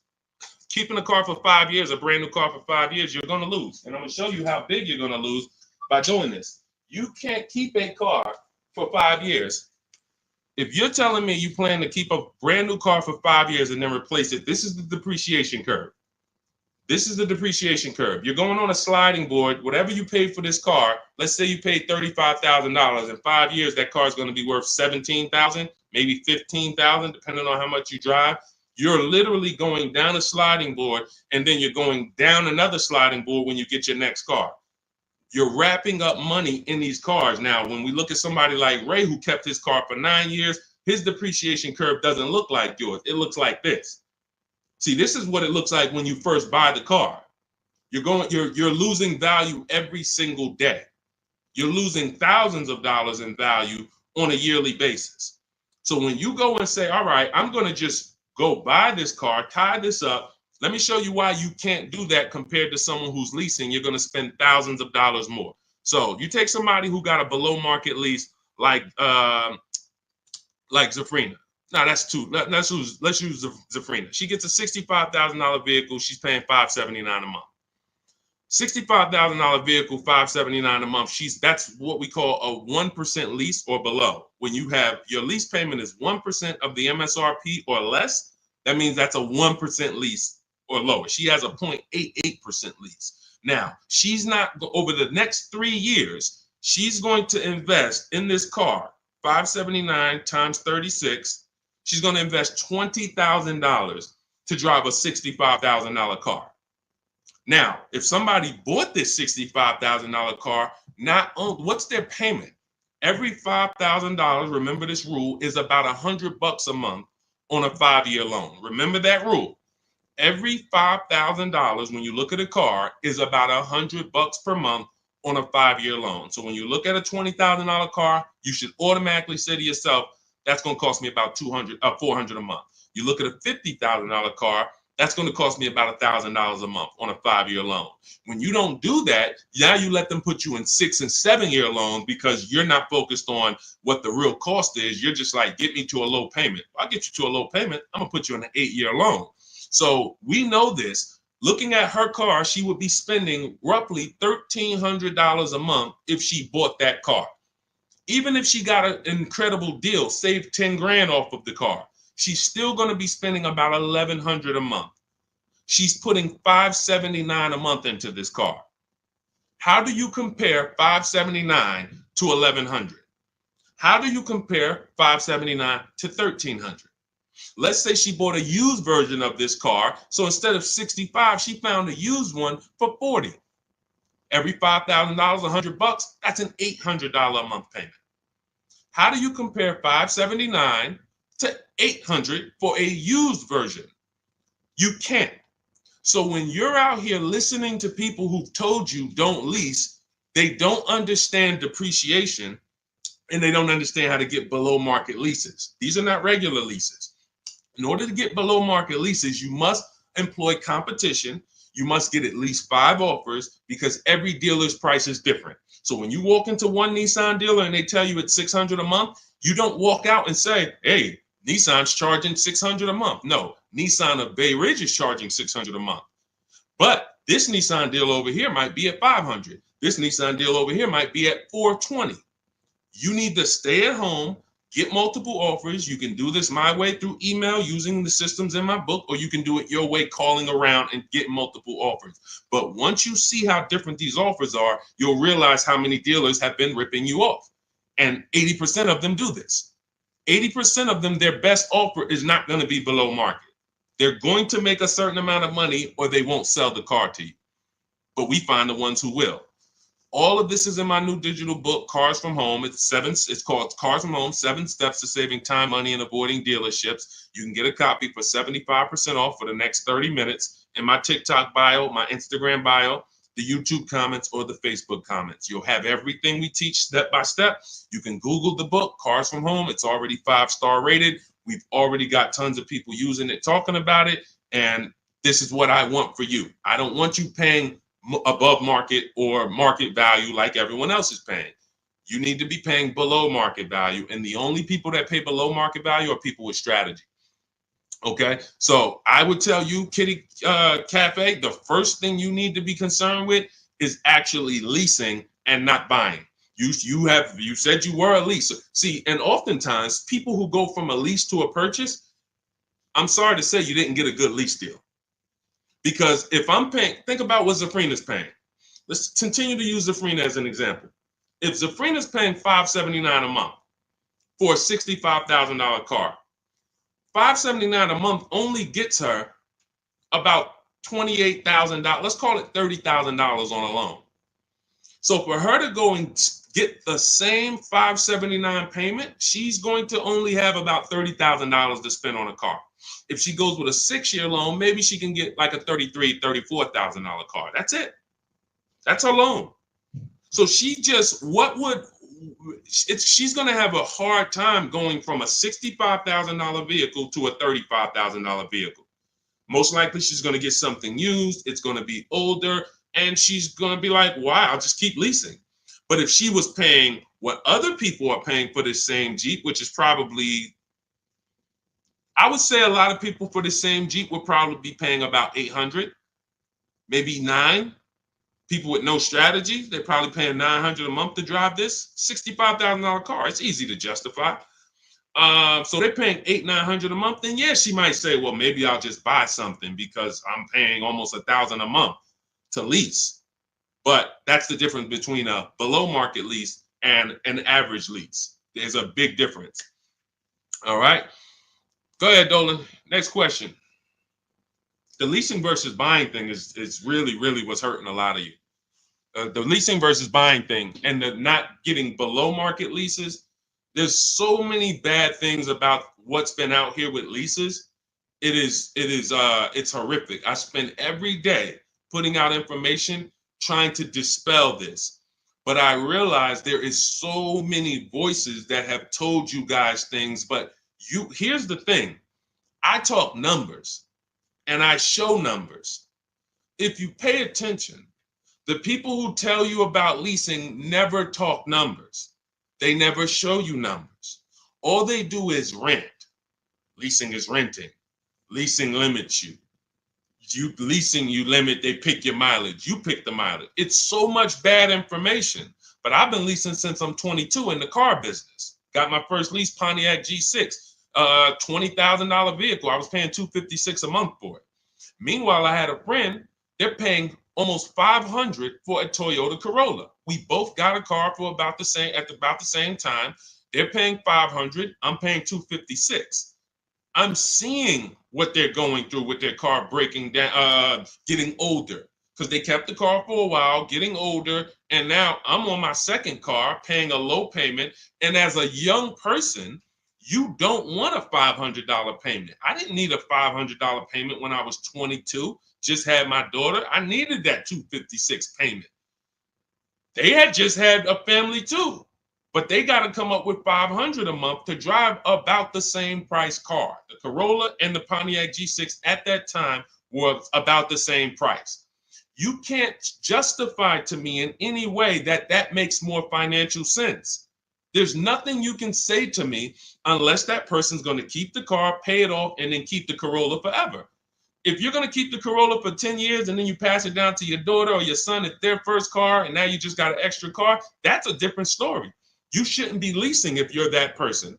But if you're a 5-year, 6-year owner, 7-year owner, and you're just paying these high payments, you pay your cars off, and then you go back into another finance, you're just overpaying. You're throwing thousands of dollars out in the garbage, and there's no way around it. You put me against anybody You put me on the stage with Dave Ramsey himself, the guy who has programmed thousands of people never to lease cars, and you give me 15 minutes. I don't need 2 hours with Dave. I don't need to debate you for 2 hours, Dave. We're not talking about investing in mutual funds. You do a great job there. We're talking about the financial aspects of below market leases. Let me show you what a below market lease looks like. Let's consider what a person who buys their car is going to pay versus the person who gets a below market lease. Let's look at the resale values of this person who buys their car when they go to trade that car in, what they're going to get back. And let's look at the net money they have lost compared to the person who got the below market leases. I will prove it to you in 10 to 15 minutes. And are you willing to tell your millions of people that you have programmed incorrectly because you know nothing about buying cars? You have programmed people based on you being a financial advisor, not a car person. You haven't seen thousands of car transactions to be able to say what you're saying. I've been involved with credit. Credit's a big part of what I do over the last 15 years. I don't teach it. Why? It's not my expertise. It's not my lane. It's easy for me to say, hey, I got a lot of people need to know about credit. Let me just start giving y'all some credit advice. No, because I respect the people who have learned credit to the T.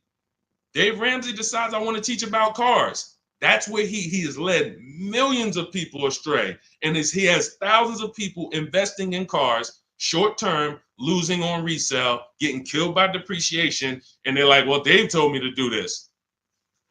It's hard. It's hard to help. It's hard to get those people to unlearn. Go ahead, Dolan. Next question. Keep typing your questions, y'all. We will get through as many as we can in the stream. Good point. I only financed as I wanted to upgrade from my lease. My lease was $180 a month for 36 months. That's a big change. $180 gets you $10,000 on a finance. That's all $180 a month gets you. Now, if you put money down, that's different. Obviously, there's a lot of cars most cars don't lease for $180. So I'm assuming that you put some money down to get there. But again, what were you driving for these payments? You're driving a brand new car. There's no comparison. When you're getting below market deals on leases, there's no comparison. Again, let's look at Charles. Charles gets a Palisade, $48,000 vehicle. Some people, and you may own one of these. And if you were honest, you say, Deshone, I own that vehicle. How much is your payment? No money down. Probably $800-900 a month. Probably $1,000 a month. He's paying $597. Some people say, oh, Deshone, don't they limit you on mileage? No, you pick the mileage. Look at Jen. Jen got her Honda CRV. She's paying $512 a month. It's a $40,000 vehicle. That's normally $800 a month to buy on a 5-year loan. She's paying $512 a month, and then she upgraded the mileage from $12,000 to $18,000, and her payment went from $512 to $563. 40 some odd dollars. She gets to drive as much as she wants, as she needs to drive, not as much as she wants to drive, as much as she needs to drive. And the problem that that you may have with leasing is you didn't get the mileage you needed, and then you started blaming the lease. You knew you drove 15,000 miles a year, but instead of getting 15,000 miles a year, you took the 10,000 mile a year option. You looked at the payment for 10,000 because you might have not been getting a below market lease, so the payment was high, and you're like, okay, well, just give me the 10, and then you know you needed 15, so now you're going to pay the penalty based on not the lease's fault, based on you. You could have paid $45 more per month, got every bit of mileage you needed, and then you could have enjoyed your lease hassle-free, dropped it off in 3 years, no problem. So people are blaming the lease for their lack of understanding about how they should. They don't pick the mileage for you on the lease. You pick the mileage. We got people who drive 25,000 miles in lease because they don't want to keep their cars tied up and have that depreciation on a car they own. If they drove 25,000 miles, any high mileage drivers, type HM into the comments. Any high mileage drivers, you drive over 18,000 miles. If you bought your car, tied up that money in that car, and depreciated it with high mileage, that car is going to be worthless in 3 years because you put 75,000 miles on it, and then you come back to replace it, and you have 15 grand of negative equity, and you wonder why. You depreciated the car. Meanwhile, when I was at Hyundai, I had a guy, I worked at Hyundai as a manager for 6 weeks. I had a guy who came in, he was dropping off his lease. I learned something incredible. I said, car had 72,000 miles on it. I said, you leased this? He said, yeah, man, I used to buy. I stopped buying because I would always have negative equity. I only lease now. 25,000 miles a year. I drop it off every 3 years, get me a new one. I'm in sales. I looked at his lease contract and I saw that his payment was less than $200 a month more than what a normal below market lease on that Sonata was. If a normal below market lease was $350, he might have been paying like $550, $525. It wasn't $700. He was paying a couple dollars more, but he could drive 25,000 miles a year, drop that thing off, never have to worry about negative equity. Mileage doesn't stop you from leasing. It's not about how much you drive. It's about how long you're going to keep the car, because a below market lease is how we beat depreciation or long-term ownership. Nothing to do with how much you drive. You pay for the mileage whether you buy or lease. Doesn't matter. Go ahead, Dolan. Keep typing your questions, y'all. We'll get through as many as possible. What's up, Ashley? What's up, Kenyari? What's up, Boss Babe? Ashley, good to see you. But I made my wife lease a brand new electric Equinox, $350 per month, and no sales tax. The $180 was a 2021 Corolla lease before the chip shortage for $3,000 down. Solid. These are the things that you don't want to get away from until you're ready to keep a car long term. If you are leasing and not keeping cars 8 years, keep leasing. Make sure you're getting multiple offers so that you can get these below market leases, so that you're not paying these prices on the commercials that you see with $5,000 down and all of this tax that's not included. We are getting below market leases, and in order to do that, you must get 5 offers, at least 5 offers. Now you get these below market leases, and you keep doing that until you are ready to buy something. Because as Cafe just said, if he's paying $3,000 down, $180 a month, somebody who bought that Corolla is paying $3,000 down, $500 a month, because a Corolla is probably about 25 grand now. So that's a $500 a month payment with their taxes that they're paying when he's paying $180. This is not, look, for a brand new electric Equinox, he's paying $350 a month. This is someone else who knows how to get great lease deals, whether he's negotiating for them or whether he's calling around getting multiple offers. It doesn't matter. He's getting prices that you are not getting. And that's the prices we get. You want to understand that all prices aren't the same. There's below market price, there's market price, there's above market price. Above market is for the people with no strategy. You just walk in and you sign the deal. You might say no one time, and then the next offer you sign it. Market value is for the negotiators who are trying to feel for the bottom. You don't know where the bottom is, but you say, hey, take 2,000 off. We got a deal. Give me invoice price. We got a deal. You're paying market value. You're not getting anything special because there's hidden money, rebates, incentives that you don't know about. There's markups in the lease contracts, in the money factor, money hidden you don't know about. And you'll never know about it until you get multiple bids. But below market price is reserved for the people who are shopping multiple dealers. We do it from home, getting multiple offers, and now you're paying $350 a month for a car that other people are paying $600 a month to own. You cannot justify pulling up in the same car and one of you is paying $350, one of you is paying $600. But the one who's paying $600 says, well, I'm going to own this. But by the time you pay it off, you're just going to turn around and get another car and do it all over again. So you never win, ever. It's a bad way to move. Go ahead, Dolan.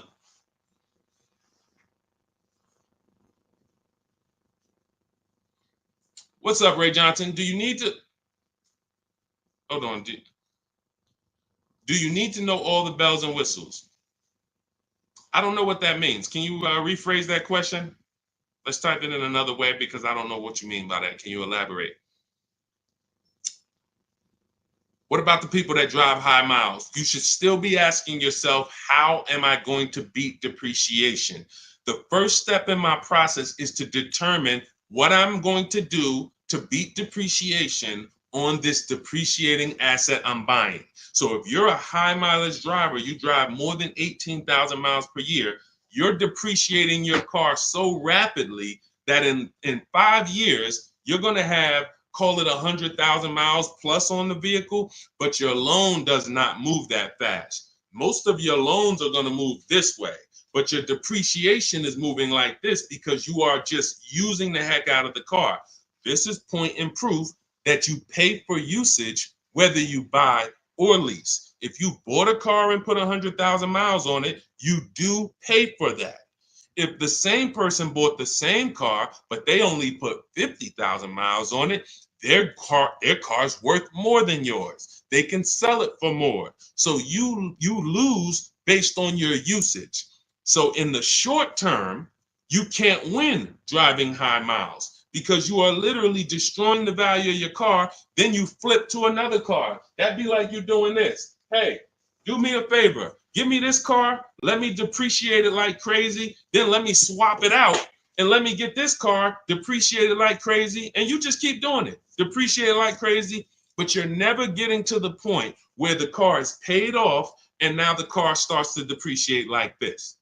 That's for the people. If you have a car that you've had for 10 years, 12 years, 9 years, 14 years, this is what the car is depreciating like.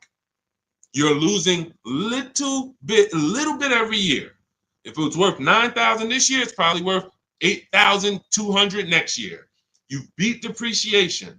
And that's when you enjoy, this is the benefits of ownership. This is what I call in my book, the reward stage. You don't get here without long-term ownership. And if you're not built for long-term ownership, that is okay.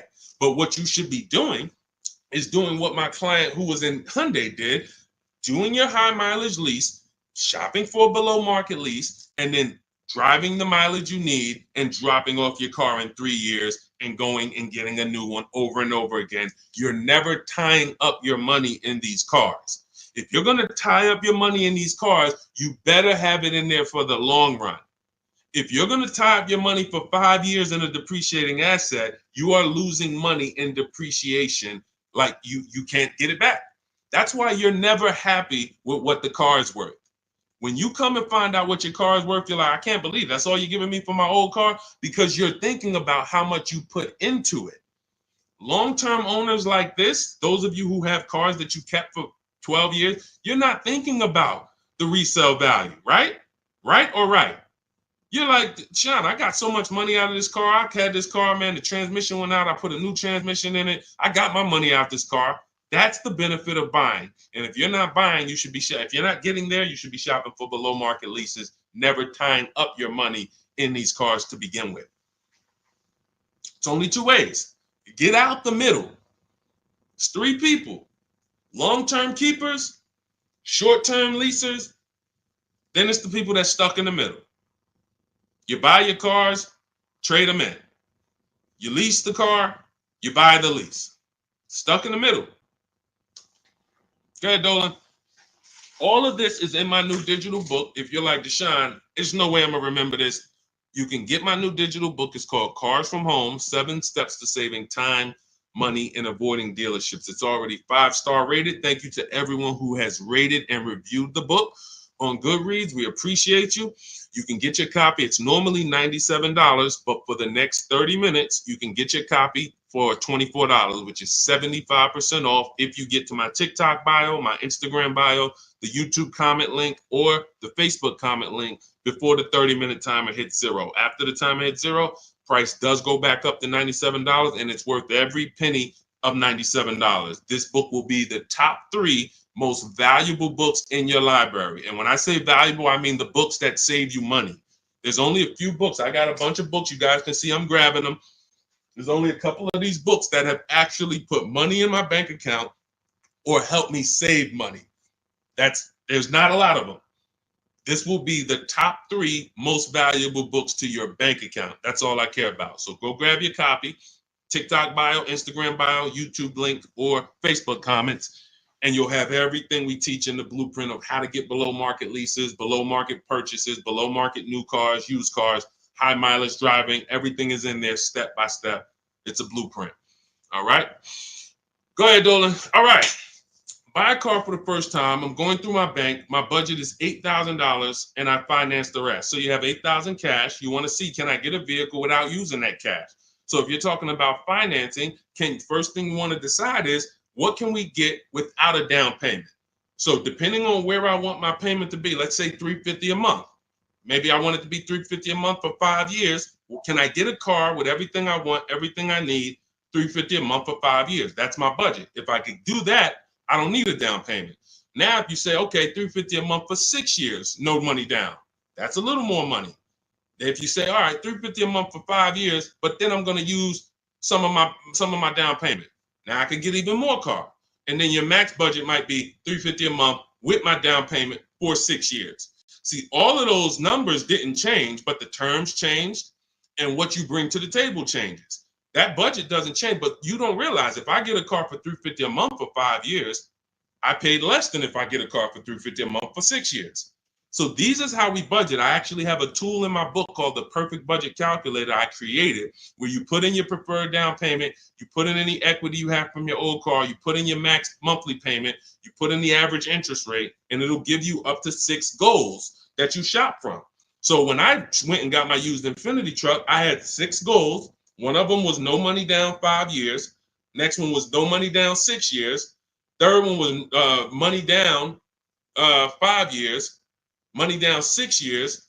Then the fifth one was money down and the equity I had from selling my old car. And then the sixth one was money down, equity, and 6-year loan.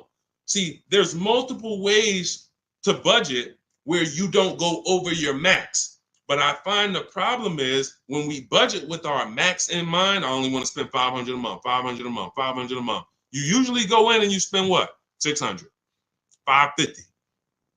You're putting $1,500 on a credit card because you didn't calculate the taxes. The tool in my book, the Perfect Budget Calculator, calculates the taxes in your state. So you don't go in and say, oh man, I didn't know there was another $3,000 in taxes and fees. Who's had that happen?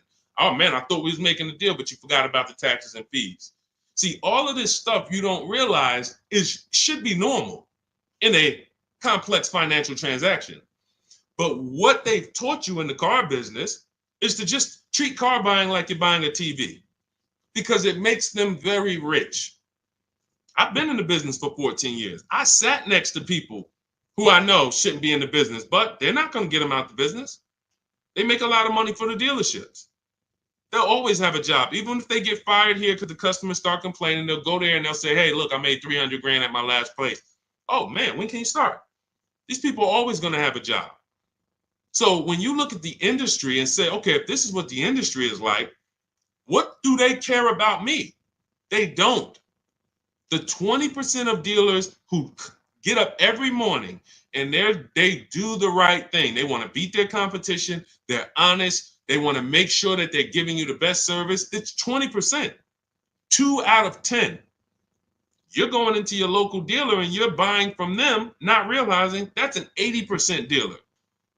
All they do is make a lot of money on their customers. If they can't make a lot of money on their customers, they won't sell the car.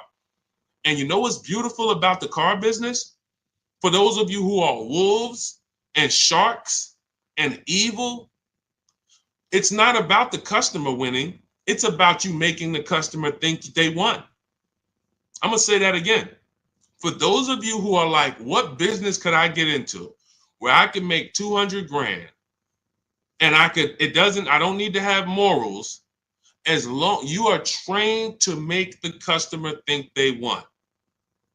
And that's all it's about. If that's why you start high and you come down.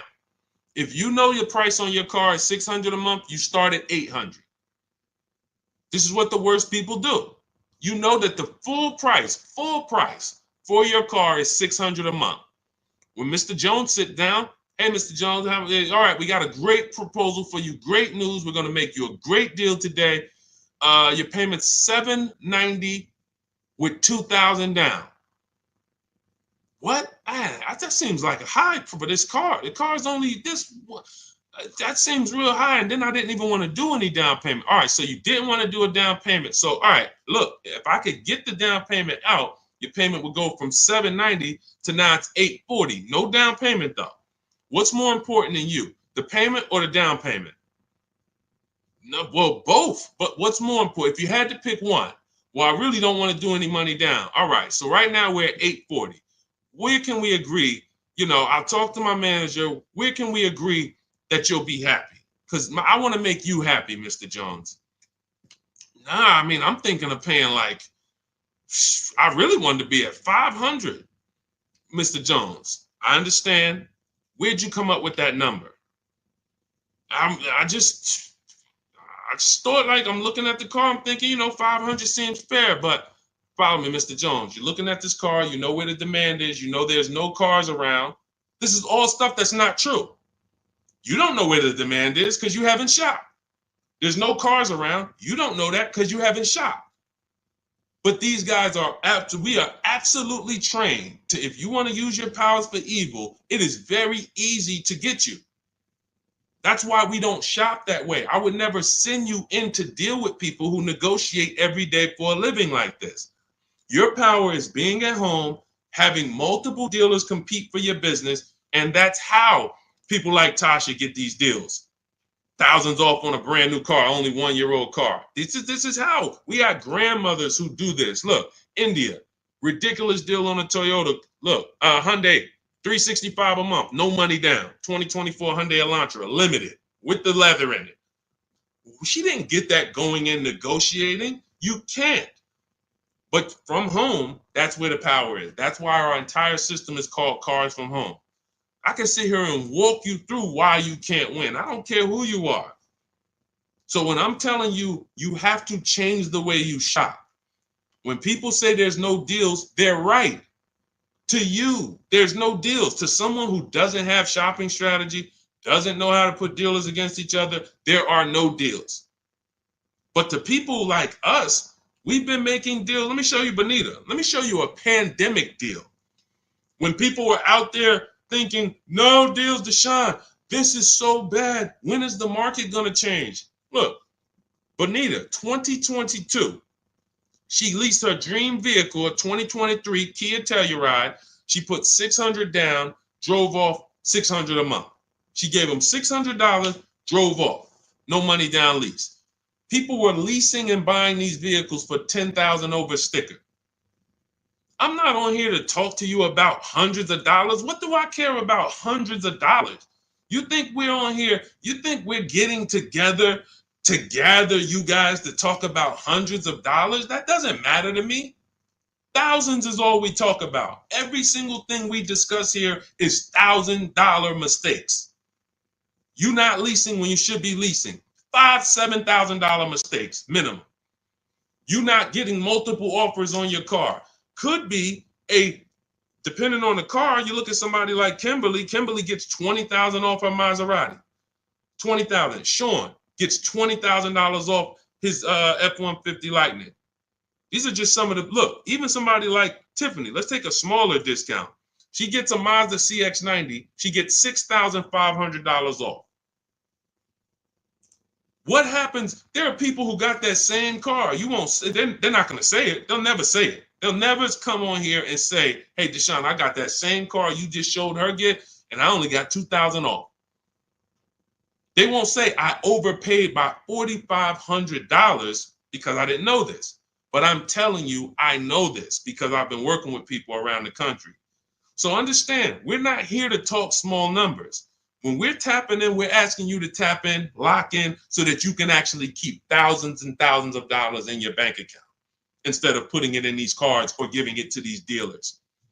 That's it. So everything we discuss is out of my new book, Cars from Home, 7 Steps to Saving Time, Money, and Avoiding Dealerships. It's a 7-step process. Doesn't matter whether you're leasing, 7 steps. Doesn't matter if you're buying new, 7 steps. Buying used, 7 steps. You want to sell your leases, which who didn't know you could sell a lease? Put a question mark. Who didn't know you could sell a lease? Type a question mark in the comments. Question mark. Deshone, what do you mean you could sell a lease? Okay, thank you. We're renovating with the jeans. Okay, look, Lynn, Brooke, Miss Tucker. Look. How much has that cost you? Not knowing, and we begin to teach people to do this during the pandemic because every single car was $7,000 to $10,000 more than it was truly worth. So a Jeep Grand Cherokee, I sold my Jeep Grand Cherokee for $28,000 after I had leased it for 3.5 years. 39 months, I leased it, and then I sold it for $28,000. The vehicle, brand new, was $35,000. Brand new, that Jeep Grand Cherokee Laredo that I leased for $330 a month, paid $330 a month for 39 months. I sold it for $28,000. CarMax won the bid, and I put $9,800 in my pocket. I helped my mother sell her lease on her Mazda CX-5 for $10,200 in equity she put in her pocket. Now, those equity numbers don't exist anymore. That was a once-in-a-lifetime seller's market, well, so far in our lifetime. So far. There's people who still want that. They still are basing, and you may know people who are like, hey, well, I'm going to buy this car and I'm going to flip it because I bought a 2019 Mustang and then I sold that Mustang in 2021 and got all my money back. Try that again. You're going to lose everything. It's over. It's over. That was a limited inventory, global shortage, chip shortage. Everything's worth $7,000 to $10,000 to $12,000 more. Those who cashed out won. Those who cashed out at that time won big. You can look back over history, and I helped a lot of people do that. You can look at my videos. Some of my biggest videos, 5 million views, 3 million views, was had to cash out. People coming on there, yo, I just sold my lease. I made $7,000. Yo, I made $10,000 because of you. Yo, I sold 2 leases. I'm telling everybody during the pandemic, cash out, cash out, cash out, cash out. You won't be able to do this again. But there's still money to be made if you have equity in your lease. There's still $2,000, $1,700, $3,000, $4,000. Some of you low mileage people who you lease, but you only drive 5,000 miles a year. There's equity there, but you got to know how to get it. You got to know how to get bids. What's the process? And get we get bids from CarMax, Driveway, Carvana, Kelly's Blue Book Instant Cash Offer. What is that strategy alone worth? Just the cash out, just the equity assessment, step 2 in my process is worth. For those of you who trade in cars, that right there, 1 step out of my 7-step process is going to be worth thousands of dollars to you. So you can get my new digital book, Cars from Home, 7 Steps to Saving Time, Money, and Avoiding Dealership, and you can get it for 75% off. That's my welcome offer to you, but it's only for 30 minutes.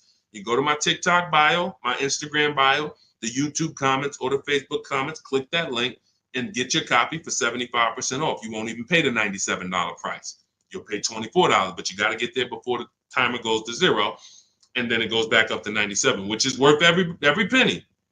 Book's worth every penny at $97. It'll be in your inbox in 2 minutes. And make sure as soon as you get the book, you screenshot the thank you page, because the link to open the book is actually on that page. You open the book on that page, and I also email you a copy, but my support team's email is actually on that page as well, because sometimes you type your email wrong, you're typing fast, you're trying to hurry up and get it before the sale ends, and then you end up typing your email wrong. We can't send the book to a wrong email, so that you'll have my support team's email there. But this is the most serious thing outside of buying a house. There's nothing more serious to me. And some of you are not going to even buy houses. Some of you like, Deshone, I'm a renter. I don't plan on buying. That means the car is your most expensive purchase, and you're going to do it over and over again. You might have 5, 10 of them in your lifetime or more. You lose $5,000 on every one because you didn't have strategy. That's a tough gig. That's a tough gig. I wouldn't want to be in that situation, and I'm not going to be. And anyone who's listening to me is not going to be. Go ahead, Dolan. Let's keep the show on the road.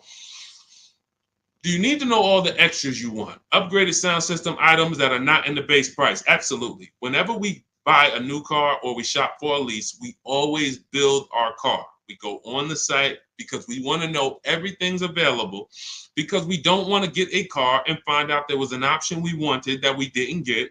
And we also want to know what we can live with and live without. And we want to build our car to come up with an MSRP. So if the car you want the panoramic sunroof, you want the blind spot monitors, which most cars come with now, whatever it is, you need to have an idea of what that's going to cost. So once we build out our car, we determine our car is $42,900 the way we want it. Now, most times we're going to reach out to dealers and they're not going to have the exact car. That's why we always come up with, and when we're leasing, we come up with a couple colors. Buying, we don't compromise as much because this is a car you need to love. You're going to have it for 8+ years. You don't want to compromise on what you want, or be talked into something, or let you convince yourself of getting something, a color you really don't love, because you're buying this car to keep it for the long run.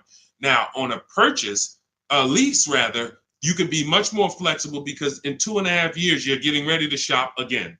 You get a 3-year lease, 2.5 years, 6 months left, it's time to shop again. So we want to make sure we can be more flexible with that. But yes, we want to know how much it's going to cost so that we can start to budget. We always say with a lease, when we build out our car, we take 1.25% and we use that as a gauge of around about what it should cost. So if we're looking at a car that's $42,300, we multiply that by 0.125 and we say, okay, $528, that's a fair below market lease deal. Now, if we can do better than that with bids, we will. If the lease program is not as good, when we get our bids, it might come in at 1.3, 1.4, our best offer. We're going to have more offers than that. If your other offers aren't higher, then you didn't shop the right way. Because when you shop, you should see a $3,000 to $5,000 to $7,000 difference from your best offer to your worst offer. When you get offers the way we teach, you're going to get more market value, below market value, above market value. You're going to see them all. And you're going to be like, wow, I can't believe all these dealers, this their best offer? Yes, they want to sell and make a lot of money. But we don't care about them. I don't focus on the 80%. We're looking for the 20%. So we use this as a gauge to say, all right, this is around about what I think I should be looking at paying, depending on the deal that I get when I actually get my offers. So that's why it's important for us to build the car. Those are all the reasons it's important for us to build the car before we actually go shop for it. Okay? It's a great question. I see you. I'm leasing this year. There you go. If I could get more people to lease, wake up and look. I don't want you leasing if you're keeping your cars 8 or more years. That's the key, because sometimes people will come on the stream, hey, is this all about leasing? No. If you're buying, there's so many things you need to know about getting below market purchases.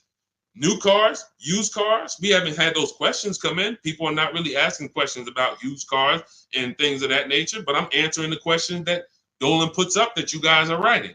So when we look at purchasing, there's a ton of questions that we got to look at, ton of questions. But when it comes to people not keeping their car 8 years, you should be shopping for leases. You're not keeping a car long enough to beat the depreciation. The depreciation's going to kill you, not the loan. Doesn't matter. Loan's okay. You could pay cash.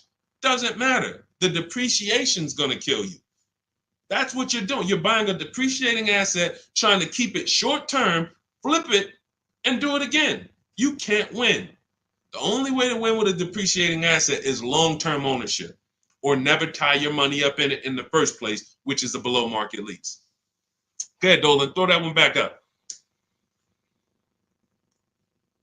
Arturo, does your credit score affect the lease? Sure. You want to have fair credit? I always tell people you want to get to about a 660, 680, similar to if you were trying to get a good deal on a house. You would be trying to set yourself up with a good credit report to buy a house. Now with leasing, you can also lean on payment history. So if you have a $400, $500 a month payment, you've been making it on time for 2 years, that weighs heavily in you getting approved. I always say it's nothing that gets you approved for a new car like a paid on-time payments for your old car. The banks look at that and say, well, hey, we can see, yeah, credit cards might be high, but they never miss the payment on their car. They never miss that $500 payment. That means something to the banks when your credit score is a little in that marginal in that marginal range or that mid range. So I always tell people, get to a fair range, work on your credit so that you're able to lease, and don't tie up your money in a long-term purchase because you can't lease right now. If I couldn't lease right now, my only mission would be to get an inexpensive car, get my credit to a 660, 670 to lease. I wouldn't be trying to get a Dodge Charger, $20,000, $30,000, $40,000 car. I'm going to pay 20% interest And when I go out to replace that car, I'm going to have so much negative equity because the interest alone is going to bury me because I don't have good credit. So now I'm no closer to leasing. My payment is going to be high. And I usually end up with an older car because I'm trying to squeeze my way into a nice car that I could show off and feel good about. Nah, I mean, I work hard. I want to be able to drive something that, I feel good about. But you haven't qualified yet. You haven't qualified to drive something great yet. If you have a 500 credit score, 600 credit score, you're not qualified to drive something ideal yet. You should be sacrificing to get set up so that I can make a power move. And what you do in getting set up is you get the least expensive car that you can get a loan on. You get a $10,000 car, quality, small car. Try to get something that brand new was $24,000, $25,000, Hyundai Elantra. Get yourself a smallest car that you can qualify for, and you have minimal payments, $200, $250 a month payments. You pay those payments on time. You make sure it's a quality car, and you go and you make a move for a lease once you've established yourself. Or you can just do what other people do and say, you know what, who could get me in this brand new whatever, or who could get me in that, used Mercedes? And you're going to lose in every way. The quality of the car is not going to be ideal. The loan is going to be out of control. The interest is going to be ridiculous. You might not get a great price on the car because you come in looking desperate. You need a car, not want a car. You need a car. So nothing is working for you. Everything's against you. So it's much better for you to discipline yourself. Say, look, I don't mind driving something that I don't feel great about, but I'm working on my credit. I'm going to make these payments on time. I'm going to get myself to a 660. I'm going to have 2 years of on-time payments, and then I'm pulling off the lot in a brand new lease. Power moves. That's a plan. Go ahead, Dolan. And in my book, that's called the SMART car strategy. It stands for saving money at the right time. If you can't qualify for a lease, your only goal should be to set yourself up to lease. Now, if you're buying and your credit's not good, I'm an 8-year person. I keep my cars 8 or more years. Nothing wrong with buying a higher priced car and refinancing it later. So if you say, hey, I need to get, if you're a long-term person, your goal should be get a great price on the car. You're going to pay more in interest and then fix your credit. And instead of changing the car in 2 years to a lease, you would change the loan, refinance, and then you would keep the car. So it's depending on long-term versus short-term is everything. That's why in my book, it is step 1. You need to know from the get-go, am I a long-term person, 8+ years, or not? Because that's going to be the foundation we build on. Everything else comes after that. Karen, thank you for helping with my digital book. I wasn't checking my email. Of course, we want to use cars. So you're just following the multiple marketplace strategy. There's steps before that. And here's what I tell you, guys who have my book, ask yourself, what step am I on? This is what I tell everybody that I work with. Ask, what step am I on? Because if you're doing step 3, but you have not done step 1, that's a clear indicator. Oh man, I haven't done step 1. Step 1 is leasing versus buying. Most important question. How are we beating depreciation? We go into deep. I show you lease scenario, purchase scenario, lease scenario, used car scenario, to make it very clear that if you set out to buy, but you should have leased, can't help you. You're lost. And I talked about that earlier. We ran Zafrina's $579 a month payment versus what a new car would cost her, which would be $900 or $65,000 car. That would have been $1,100. Or a used version was $800. So you can't compare that. If you go out and you get a great deal on a purchase and your payment's $700 a month, then that means that lease payment probably would have been $400 a month. It's no way to, how do I get out of this? You shouldn't have been in it. That's why this is step 1. So what was that question? What was that question? I don't even know how I got on that. Oh, you said I want to use car. Yeah. So we want to, so you want to ask yourself, where am I at in the process? Because we're not in the market until step 5. Step 5, we're in the market. That's when we're on our marketplaces, shopping, narrowing it down. We have specific ways we narrow down used cars. This is not just general information that you can find on social media and you Google it, how to buy a used car. Yeah, good luck. That stuff means nothing. Car salespeople are been watching those blog articles for years saying, okay, this is what they're coming to do. Don't tell them you have a trade-in. Okay, good. Stuff has been around for 20 years. What we're doing is we're narrowing it down when we get to step 5, based on title history, service records, accident history.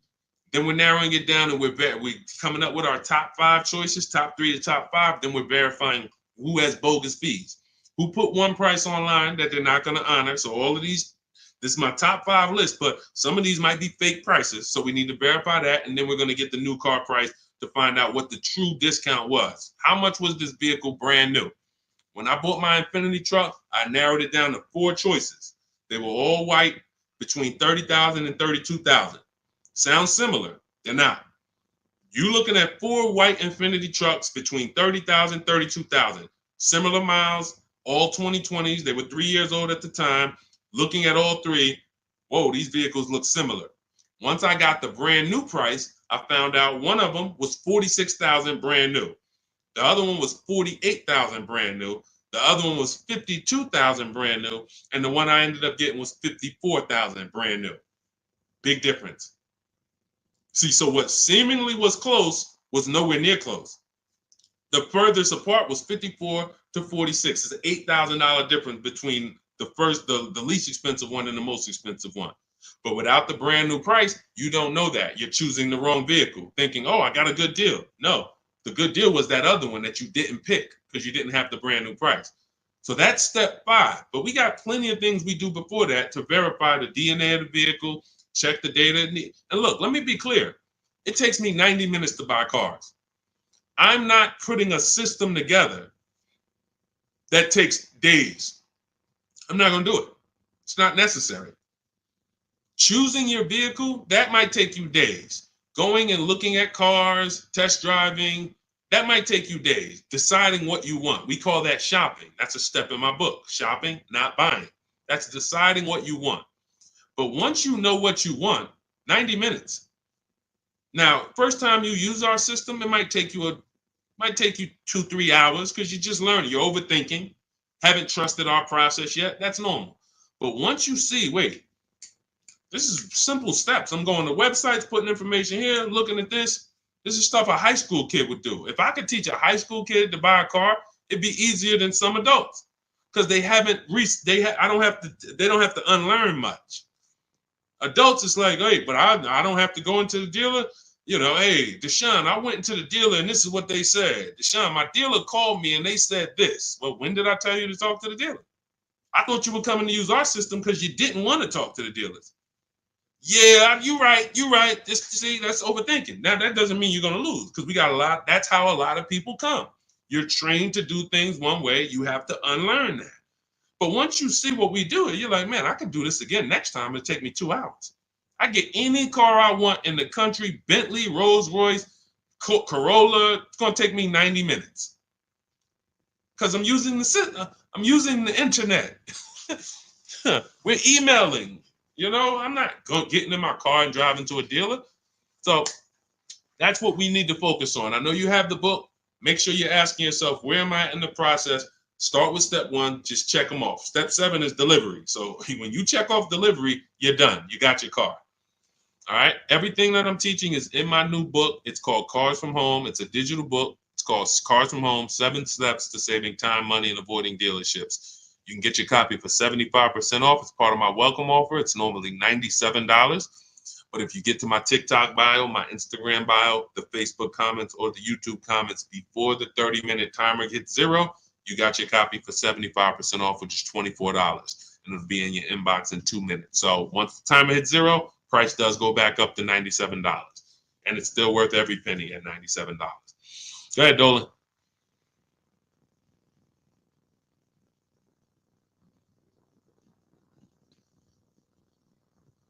Dolan, you there?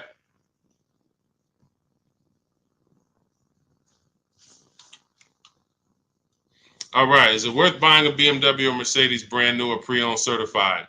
That's a matter of budget.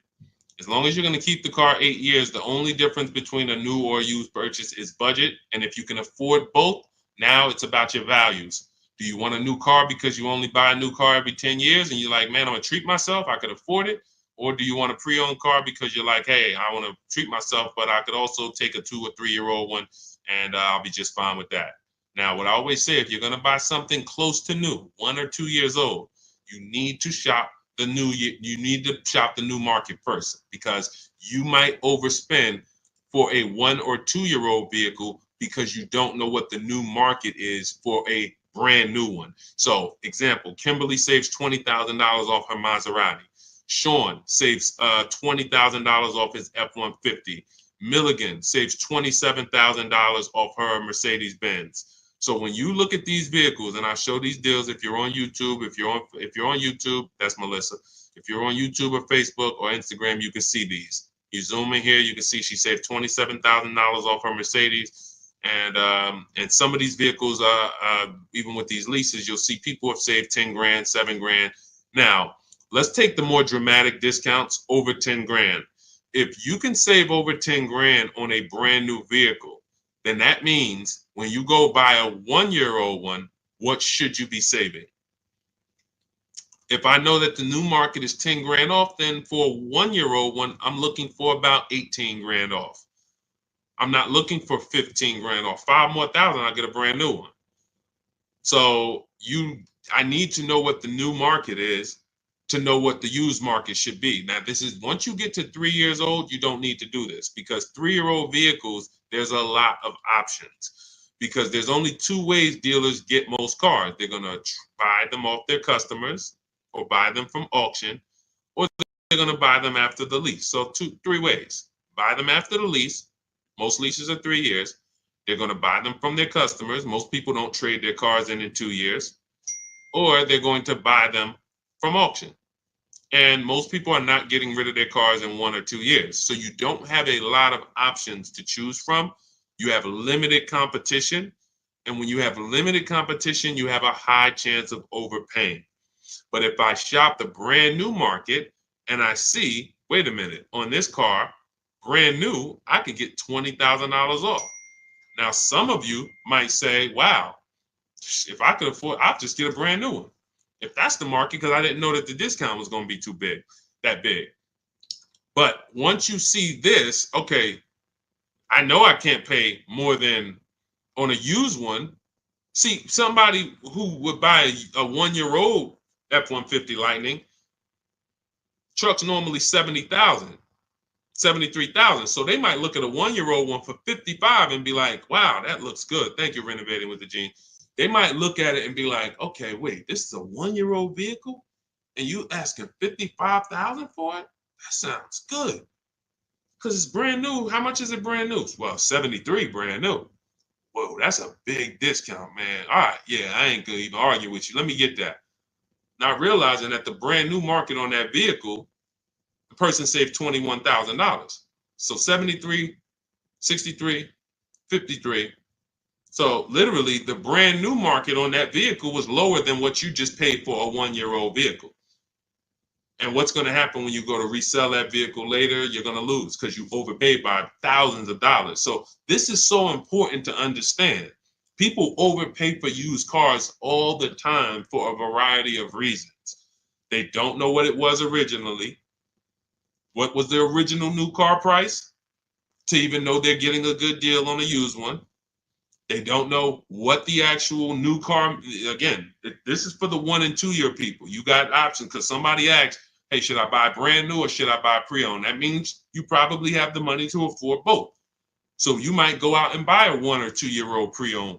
But if you're like Milligan and you bought one of these electric ones, she saved $27,000. If you went in and you bought a 1 year old one and you got 20 grand off, you might think you won. But she got 27,000 off a brand new one, which means if I saw 27,000 off a brand new one, for a 1 year old one, I want 35 grand off. I want 38 grand off. The new market for this vehicle is very soft. So that means the 1 year old market should be very soft. It's an extreme depreciation. Another reason why you don't buy these vehicles. Now, mind you, you know what I didn't mention? the people who paid for this vehicle and didn't get $27,000 off. It's people who are going to see this stream. Again, most of them will never say it. They have this same vehicle that Milligan has. Same $73,000 vehicle. They went in, they negotiated. They said, listen, all right, come on, man, make it 10 grand. 10 grand off. And they went home thinking, hey, honey, you're not going to believe this. Guess how much they took off the truck? How much? 10,000 off. They in there, oh, I won. See something like this, that's why you can't feel for the bottom. Negotiating and feeling for the bottom, wondering, all right, I think I'm at the bottom. That sounds good. You can't win. In fact, I've showed you multiple ways you can lose huge like that, and people are losing like that. You can't feel for the bottom. You don't know what we have. As the dealers, you don't know what rebates I have. You don't know how many incentives I have. You don't know if the manufacturer sent us extra money because we got to move these vehicles. You don't know any of that. You come in and asking for the invoice. All right, invoice on a $73,000 car, 6.5% markup. All right, invoice is 57, and a good salesman's gonna fight you for invoice. They're not gonna just lay down and give you invoice, even if they sitting on 20,000 in rebates. A good salesman is fighting for every dollar of the commission. So you've been, hey, how they gonna fight? They got 20 more thousand. You telling me they got 20,000 in rebates and they gonna fight me for 1,000? Yes, because it's perception. If they take off $10,000 for you in a heartbeat, you might think, wow, you took off 10,000 a little too fast. This is how salespeople are trained. So I'm telling you, the people who believe it, they're going to win. If you listen to me, you're going to win. If you don't listen, you're going to keep losing. And when I say losing, I mean, show me your car deals. Show me your car deals. That's all I care about. Sean, I'm going to do it my way. Okay, show me your car deals. DM me. Sean, I did it my way. How this look? All right, would you bet me $1,000 I can't find a better deal than this? Would you take the bet? I'm looking at your deal. You did it your way. Yeah, I went in. I negotiated this thing. Okay. Would you bet me $1,000 that I can't find a better deal than this? Oh, nah, man. I don't think I want to take that bet. I know you don't, because you don't have confidence that you actually got the below market deal. You might have got the best price from that one dealer. I don't doubt that. But that dealer is an 80% dealer, and his competition would blow this price away. But because you didn't talk to his competition, you never gave his competition an email, you never gave them an opportunity, you don't know that they would have beat this price by $3,000 or $5,000 or $10,000. That's what we do here. That's what Cars from Home is. That's why our system is called Cars from Home. All our deals, 90% of what we do is from home. 90%, and sometimes 100%. Only time we can't do 100% is if a dealer doesn't deliver or we're buying a used car. Used car, we must go to the dealer. We must test drive that. That's our last step in our process before we lock the deal up. We cannot, but we've had tons of people who never left their house. I have a couple of them on here. Delivered the car. Let's see, we got people on here. Leasing process went quick. Sent the email. Anyway, I could pull up a bunch of people who just did. That's simple, because dealers this is 2024. Like, people think Carvana is the only place that delivers cars. There's plenty of dealers, especially the 20%, that'll bring the car right to your doorstep. Look, about 5 days I walked out. Yeah. Anyway, all right. I think we've done enough. Look, everything that we've taught today is out of my new book, Cars from Home, 7 Steps to Saving Time, Money, and Avoiding Dealerships. It's a 7-step process that I've developed over 14 years in the car business to buy, lease cars, below market value in 90 minutes. This does not take a lot of time. This is the easiest way. You don't have to be a great negotiator. You will stay at home where your power is, where you can put dealers against each other, put banks against each other. Thank you so much, Renovating with James. And you can employ competition. The same way you shop for everything else, competition, you can bring that to your car deals. And that's the only way you're going to get below market deals. And that's the only way you're going to start to enjoy car shopping. When you're at home and tons of dealers and banks are actually competing for your business, you actually enjoy that. That's why when you see people like Teddy, who said that I will never lease another car any other way. Look, suppose it's a bit wordy. Look at Teddy. You got his BMW 2024 i4 M50, $73,000 vehicle. His best offer was $856 a month, which is a 1.16 lease. His highest offer was $1123 a month from another dealer. His closest dealer, his local BMW dealer, was 97. Where was it? Nine. Look, the dealer closest to me was 986. His closest dealer that he probably drove by and saw the car and said, "Man, all right, I'm gonna work with them one day." 986 a month. He ends up paying 856, over $130 less than his local dealer. But he did it from home, and he said at the beginning, "I will never, I repeat, never lease another vehicle any other way." Now, had he bought the car and got 10,000 off, he would have said, "I will never buy a car any other way." The Cars from Home way is how you are in control, how you feel like the prize, and when that 20% dealer wins your business, you feel like you won. You know you won. So, all right, let me get out of here, y'all. Grab your copy as my welcome offer to you of Cars from Home. 7 steps to saving time, money, and avoiding dealerships. 30 minutes only. You can get it for 75% off, which so you won't pay the normal $97. And my TikTok bio, my Instagram bio. Click the picture of me, the YouTube link, or the Facebook link, and grab your copy. As long as you get there before the 30 minutes is up, you got it for $24, and you'll have everything step by step. You don't have to remember any of the things we've spoken about over the last hour, 15 minutes. You don't have to remember them because you will have the blueprint step by step. Leasing step by step, buying step by step, selling leases, selling your cars. We never trade cars, getting out of negative equity. All in there, high mileage driving, everything in my 14 years of experience is in that book. All right, so I look forward to you guys using it. Make sure you send me your success stories. Write me emails when you make your deals. Let's continue to 30 minutes now. It's only available for 30. Now, it's available forever. $97 is the price. Normal price of the book is $97. But for 30 minutes, you can go to my TikTok bio and you can get your copy for $24, which is 75% off. All right. God bless you guys. I'll see you soon. And keep unlearning, keep relearning.